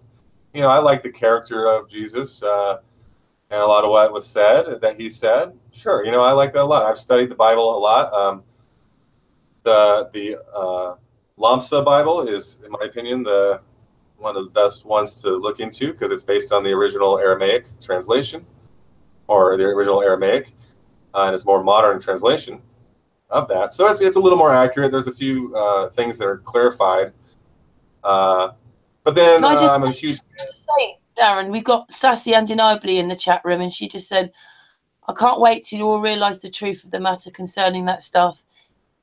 And when you can actually live for today, there is value in that, not just the past, which none were there back. But she's into Michael Tallinger, that his I forget what we call it, Ubuntu. Yeah. Mm-hmm. Yeah, she's into that movement. Yeah, that's another great thing. Yeah, the Ubuntu movement, which is basically just treat everyone with respect. Kind of what I'm saying too. So that movement actually, yeah, it's really similar. Again, Michael Tallinger is definitely the most similar. Have in common. He's got a lot more traction in another way, So I look forward to meeting him and working together with him because I'm pretty sure that's going to happen at some point. I'd love to get him on a hangout. Mm-hmm. Yeah, I'll work with you on that if you want to work together to try to get him. The thing is, like I said, his secretary or the person sending out all the emails just said he's really, really busy and he's on tour right now. And well, that's fine, but even just to do a call, Just, I mean, not where we're putting it out in public. Just start a conversation with him. You know, that's how it begins. And I think once he would see what we're really doing, he would be a lot more interested. It's just he probably has so many things. I thought I was writing to him now. You know, because I've joined that, and I get emails each week from Michael Tellinger, but just talking to emails out. Yeah, it's a process, you know, and it's got to happen naturally. Some of these people are probably a little timid around us because we are flat earthers very openly, and they're still trying to figure out how to handle that situation. For them, for people like Tellinger and David Wolf and Jeff Berwick, it's like it's a political process. They can't just come out and say it. They're realizing because they will get attacked. They will lose their bread and butter if they come out too strongly with some of these concepts. You know, so like this production studio, you know, I actually talked to them about this, about how, you know, this is a very controversial topic, and they're talking about getting this onto the Discovery Channel and onto Netflix. Really? Yeah, and they have direct relationships. You know, this is their thing. They've done things for these channels. They've done controversial topics. They did a film called Mr. Death, which was about kind of the Holocaust deniers. They did something called Fog of War, which was about kind of Vietnam and Iraq War and how those were basically just, you know, a lot of smoke and mirrors. And they did something on vaxxers or whatever, anti-vax people. So they're already addressing these topics. And I don't know if they know how. I mean, this might not get picked up because of that reason, where if they're actually trying to get it on Discovery, I mean, Discovery has a globe as their logo. So, yeah, we'll see. But at the same time, you know, some of these mainstream channels, they have no choice but to start addressing this topic. It's happening very soon here. You know, all these things building up. It's time to start looking at it, people. It's unavoidable, and we're at that point where I think it's just completely unavoidable now. And so, you know, it's political. There's a lot of politics going on here. A lot of stuff behind the scenes. We just need to be aware of that. So don't take it too hard on people that might have talked about it, but then they withdrew, or people who haven't come out yet, because, you know, it is a process. I mean, for me, I came out years ago, and then, you know, I had a Facebook account, but I had never used it. And then when I started using Facebook, I was really like, well, I'm going to come out with this, but I'm going to do it slowly. So I did. I took probably like 3 months to ultimately come out to all my friends and family on Facebook that I was Flat Earther. And I did that because I didn't want to shock people too much all at once. I wanted to kind of plant little seeds and grow so that, you know, I could kind of Flat Earth, for me, though, it covers the lies, the history, the language. It just covers, you know, things like 9/11. Just covers everything in this lie. Yeah. The wars, the fake news. It just goes on. The education system, NASA, is all part of this great big deception they've got you in some kind of communism just to control you. Because they've got most people as zombies, like you say, looking at the television, looking at their phones. Yep. They don't know. They don't care. It's just... Yeah, they don't know that they do care, but that's really the issue is they've been trained to believe they don't care. You know, pessimism is very popular. Cynicism is very popular. And if so... If they knew the truth, Aaron, they'd never want it. Yeah, exactly. If everybody woke up and realised that $50-odd million a day is an absolute waste of time, so goodness knows what NASA are doing with it. Wars and HAARP and CERN probably, and chemtrails. But I mean, if people really knew the truth, they wouldn't want it. Of course not. Well, and they really wouldn't want the money either. I mean, if they understood the truth about money, I mean, if you had the option of like, okay, you can have all the money in the world, but everyone else is going to be impoverished, or everyone can have comparable, equal amounts so that everyone is taken care of. I'm quite confident that the majority would adopt that decision of everyone being taken care of, and me not individually having, you know, a million times more money than everybody else. Because that's all, I mean, that's just ridiculous. It's a ridiculous. Isn't that the way? Like, instead of money just being this thing that we pay things with, the ruler, money is like a god.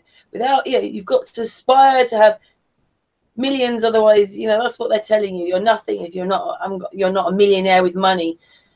And people have put more importance on money than real people. Right. What is money? Money is an imaginary concept. It's not real, you know. So here we are, just wasting all this time, being completely non-productive in reality because we're spending it towards this imaginary concept. You know, instead, yeah, let's put in real. I mean, electricity is an imperative. It's real. We really need it for today's society. So let's figure out free energy. You know, let's put that energy into figuring out free energy.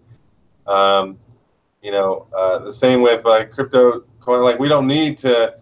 I mean, this always blows my mind. Like banks are always the biggest buildings, you know, and it's like, well, why do they need so many people working there? They're not really doing anything. I mean, they're just you know, holding our money, usually stealing our money as much as they possibly can. Extorting us is just, you know, outrageously. And here they have all these massive buildings with all these employees. You know, like why do they even need employees? Like it's all robotic now, it's all automated. You know. The same. I don't know about America, but we have this thing called the ombudsman. It took 4 years to look at my case because now it's 4 years too late. They said they couldn't help me. So I thought, oh my God, there's a whole government body being paid millions of pounds a year to do nothing because they can't help anybody because they make you wait too long. And I mean, they're supposed to be impartial. So as far as I can see, all they're doing is protecting the bank. Yeah. I mean, fractional. You guys still have the fractional reserve over there, right? I mean, it's all fractional reserve. So, you know, that whole concept. I mean, it's not about service. It's not a service. It's a racket. It's a criminal organization. It's a syndicate that has basically established, you know, based on this illusion. Oh, well, we need them to issue the money. And it would be, you know, it would make sense. Like they've presented it well because they fooled us well, I should say, because, you know, it should be the U.S. Treasury that is actually printing the money, and that's how it should have been, and it should have been backed by gold or precious metals. And that's how it was originally, and then they tried to take it, and then we had to even get it back our ability to have gold ourselves. That was actually, it was illegal to own gold at one point in the U.S. And then, yeah, not too long ago. I mean, it was up until it was the 1900s, I think, that they got it back. That we got it back, and the dollar used to say, "In gold we trust," and it was about a trust or a treasury that was, you know, printing money based on the gold that was in reserve. But then they go ahead and they create the Federal Reserve, which is not federal. And it's not really a reserve either because, I mean, a reserve technically should be transparent about how much money is in there. Everyone should be able to audit it. And that's part of the of how it would work well. If the U.S. Treasury was actually the institution that was printing the money, and all that money being printed was based upon gold in reserve, and that gold in reserve was transparently visible, so anyone could go and see it. Now that's kind of hard, but that's the idea. Then it would be legit. That's how it was, and then they commandeered it with the Federal Reserve, a private organization. That actually, I mean, they already had central banks that they were pushing. I mean, central banks were a violation of laws. They got those laws overturned and implemented the central banks. Once we get this problem resolved, we will again make that, you know, we will outlaw central banks as well as usury. But yeah, essentially they came in, they infiltrated, and then here we are still living this illusion that like that they're even a legitimate organization. Meanwhile, Bitcoin comes along, created by humans, not AI, and it gives us a store of value that is transparent. It's auditable, and not only that, but it's non-corrupt. It's non-corruptible, so you can't corrupt it. What else do we need? I mean, so we don't need a U.S. Treasury now. You know, their smart move would have been like, okay, we were wrong. We'll get rid of the Federal Reserve and we'll return back to the U.S. Treasury. And now, you know, the money is in the hands of the people. And then they could have still had a degree of control while giving us a greater illusion of freedom. But because they are so greedy, and we're just getting worse and worse and worse, you know, to the point where now $600 billion a year to the U.S. military budget.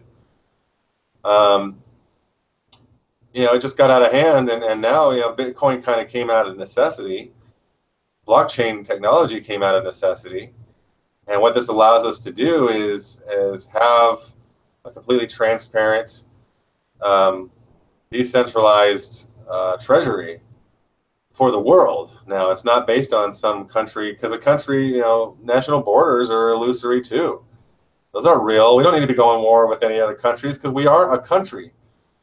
You know, not at all. We're a world nation that, or an Earth nation, you know, and this Earth nation might even be bigger than the Turtle Island that we're aware of. So who knows? But we need to find out eventually. So that's why we're doing all this, you know. But we're also providing these solutions because then once people start realizing that not only are flat earthers, you know, believing the Earth is flat, doing the research and the expeditions, but also we're implementing alternative solutions, creating communities that are viable. And look at us, we're all happy in these communities because we're living free from these oppressive forces, amidst everyone else who is being oppressed constantly. And that alone is almost like a miracle. It's magic. You know, here we are. We could go get some land out in Topanga Canyon, which is just outside of Los Angeles. But you go out of the city of Los Angeles and you go into Topanga, and it's just beautiful, mountainous nature, views of the ocean, but still, it's just, you know, it's nature, but it's right off the city, okay? We can have a community out there, and we could be living a very fulfilling lifestyle. We can be extremely connected to the world through the internet and through all of these initiatives and activities we're doing. So we're sort of, it's like the whole adage of being in the world but not of it. And here we'll be living examples of that. And and people will take note to that. And that's why I'm really trying to do this stuff, along with put it out there through the reality show and through the documentary channels, because this needs to be shared and people need to see that we're doing this. And as people see that we're doing this, they're going to quickly like get over the immediate shock value of, well, there's people still in this world that believe the Earth is flat, and they're smart and creating amazing film and music, and they've created their own economy, and they're worldwide. You know, people will just like, people's brains will explode trying to comprehend what's going on here. And by that, that'll be like the ultimate C, where they're just like, now they're in it. Now they're going to be looking into this. Now they're watching the show. Now they want to be involved and they want to learn more. You know, it's just all these things combined, I think, are really going to snowball. Yeah. Which you'd really like right now with the Lumen project there. Yeah. That's what I'm shooting for. Shooting for the moon. We've been going for 3 hours. All right. Yeah. Aaron, I don't know if you want to, although you've been beautifully going on for 3 hours and explaining it all to us, I'm not sure how much longer you want to carry on talking, because people don't. Yeah, we should definitely call it. I was hoping to do a shorter one, but such is life. But I definitely have a lot of work to do, especially if I'm going to meet this goal by Sunday. So unless, I mean, if someone has any questions, I guess we could. People are chatting in the chat room just about the project, and I've mentioned. Aaron, Oh, there you go. There's a question. You did. Aaron, why don't you come with me to the beach with the guitar? Leave all this. Why do you need all this? Leave it. With the guitar, yeah. You know, it's kind of joke. It's, you know, leave everything. Why do you need all this? It's very heavy. It's very tough. Why do you need all this? Saving the world, bring Mother Earth, heaven, for the benefit of all. Leave all this. Come with a guitar. We sit in the beach. Oh, we will. It's not a solution for you? It is. It's a big solution. Uh-huh. And you're right. You know, like it's hard not to get too serious about all this and still enjoy life. That's probably my most guilty thing right now is I've just been working. I've been a workaholic and haven't been taking enough time for myself, and I will admit that. But I'm kind of in crunch time trying to get this going. Absolutely, I want to travel this beautiful flat Earth, and I want to meet you, Judith, and Karen, and I want to be going to these conferences and meeting all these people, and then I want to invite you guys to the whatever communities. I mean, we're gonna have communities all over the place, and I'll see to that. So yeah, I'm sure we'll be neighbors at some point, and we'll play guitar and sing along. Yeah, I send you to the messenger 2 people who can help in this project, maybe. Yeah. Awesome. Yeah, let's bring them all together. Let's do this. Yes, it's so exciting. You're a busy. I know you're a really busy person, and you've spent a lot of time explaining it today. Just like you to know that we do have Mark Sargent on tomorrow night. If you did want to pop on for a little bit and say hello and project. Okay. Yeah, actually, I would love to. What time is that at? We're going for 9-ish UK time, which is about the same time as tonight, really. Maybe just a tiny bit earlier. Yeah. Okay. Yeah, I'll put on my calendar. I would love to just say hey to Mark, and I've been wanting to talk to him about some of this, and yeah. So for sure, be there. Brilliant. I was on Patricia Steer's show last night, and he got his gun out and he was zapping everybody. I saw that. Yeah, that was good. Yeah. Yeah. Well, Aaron, thank you so much for explaining it again. And of course, we will ask you back because 2 weeks or whatever you can explain it again, because people need to hear this. It needs to be repeated, doesn't it? Does repeated a bit, and I know that I know it takes quite a lot out of you to do this. No one quite understands that Aaron's been talking now for 3 hours. Hugs, Aaron. You inspire, Aaron. You inspire everybody tonight. It's beautiful. Thank you. Yes, thank you. This is my aim, to inspire. Yeah. Let's rock and roll, people. Let's do this. Yes. Well, we're going to see Aaron tomorrow night as well. Yep. So. Not letting you go, Aaron.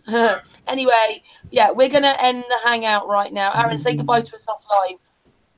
Okay. Yeah, there's Judith. We're going to end this hangout right now. Yeah. Big flat earth hugs to everybody. Yes. See you tomorrow night with Mark Sargent. Anyway, big thank you, Aaron, for explaining that again to us. Absolutely. My pleasure. And namaste, Aaron. Namaste. I'll just come back to the panel because obviously we've had the camera on you all night. So if I stop presenting you just for a moment, everybody can see that.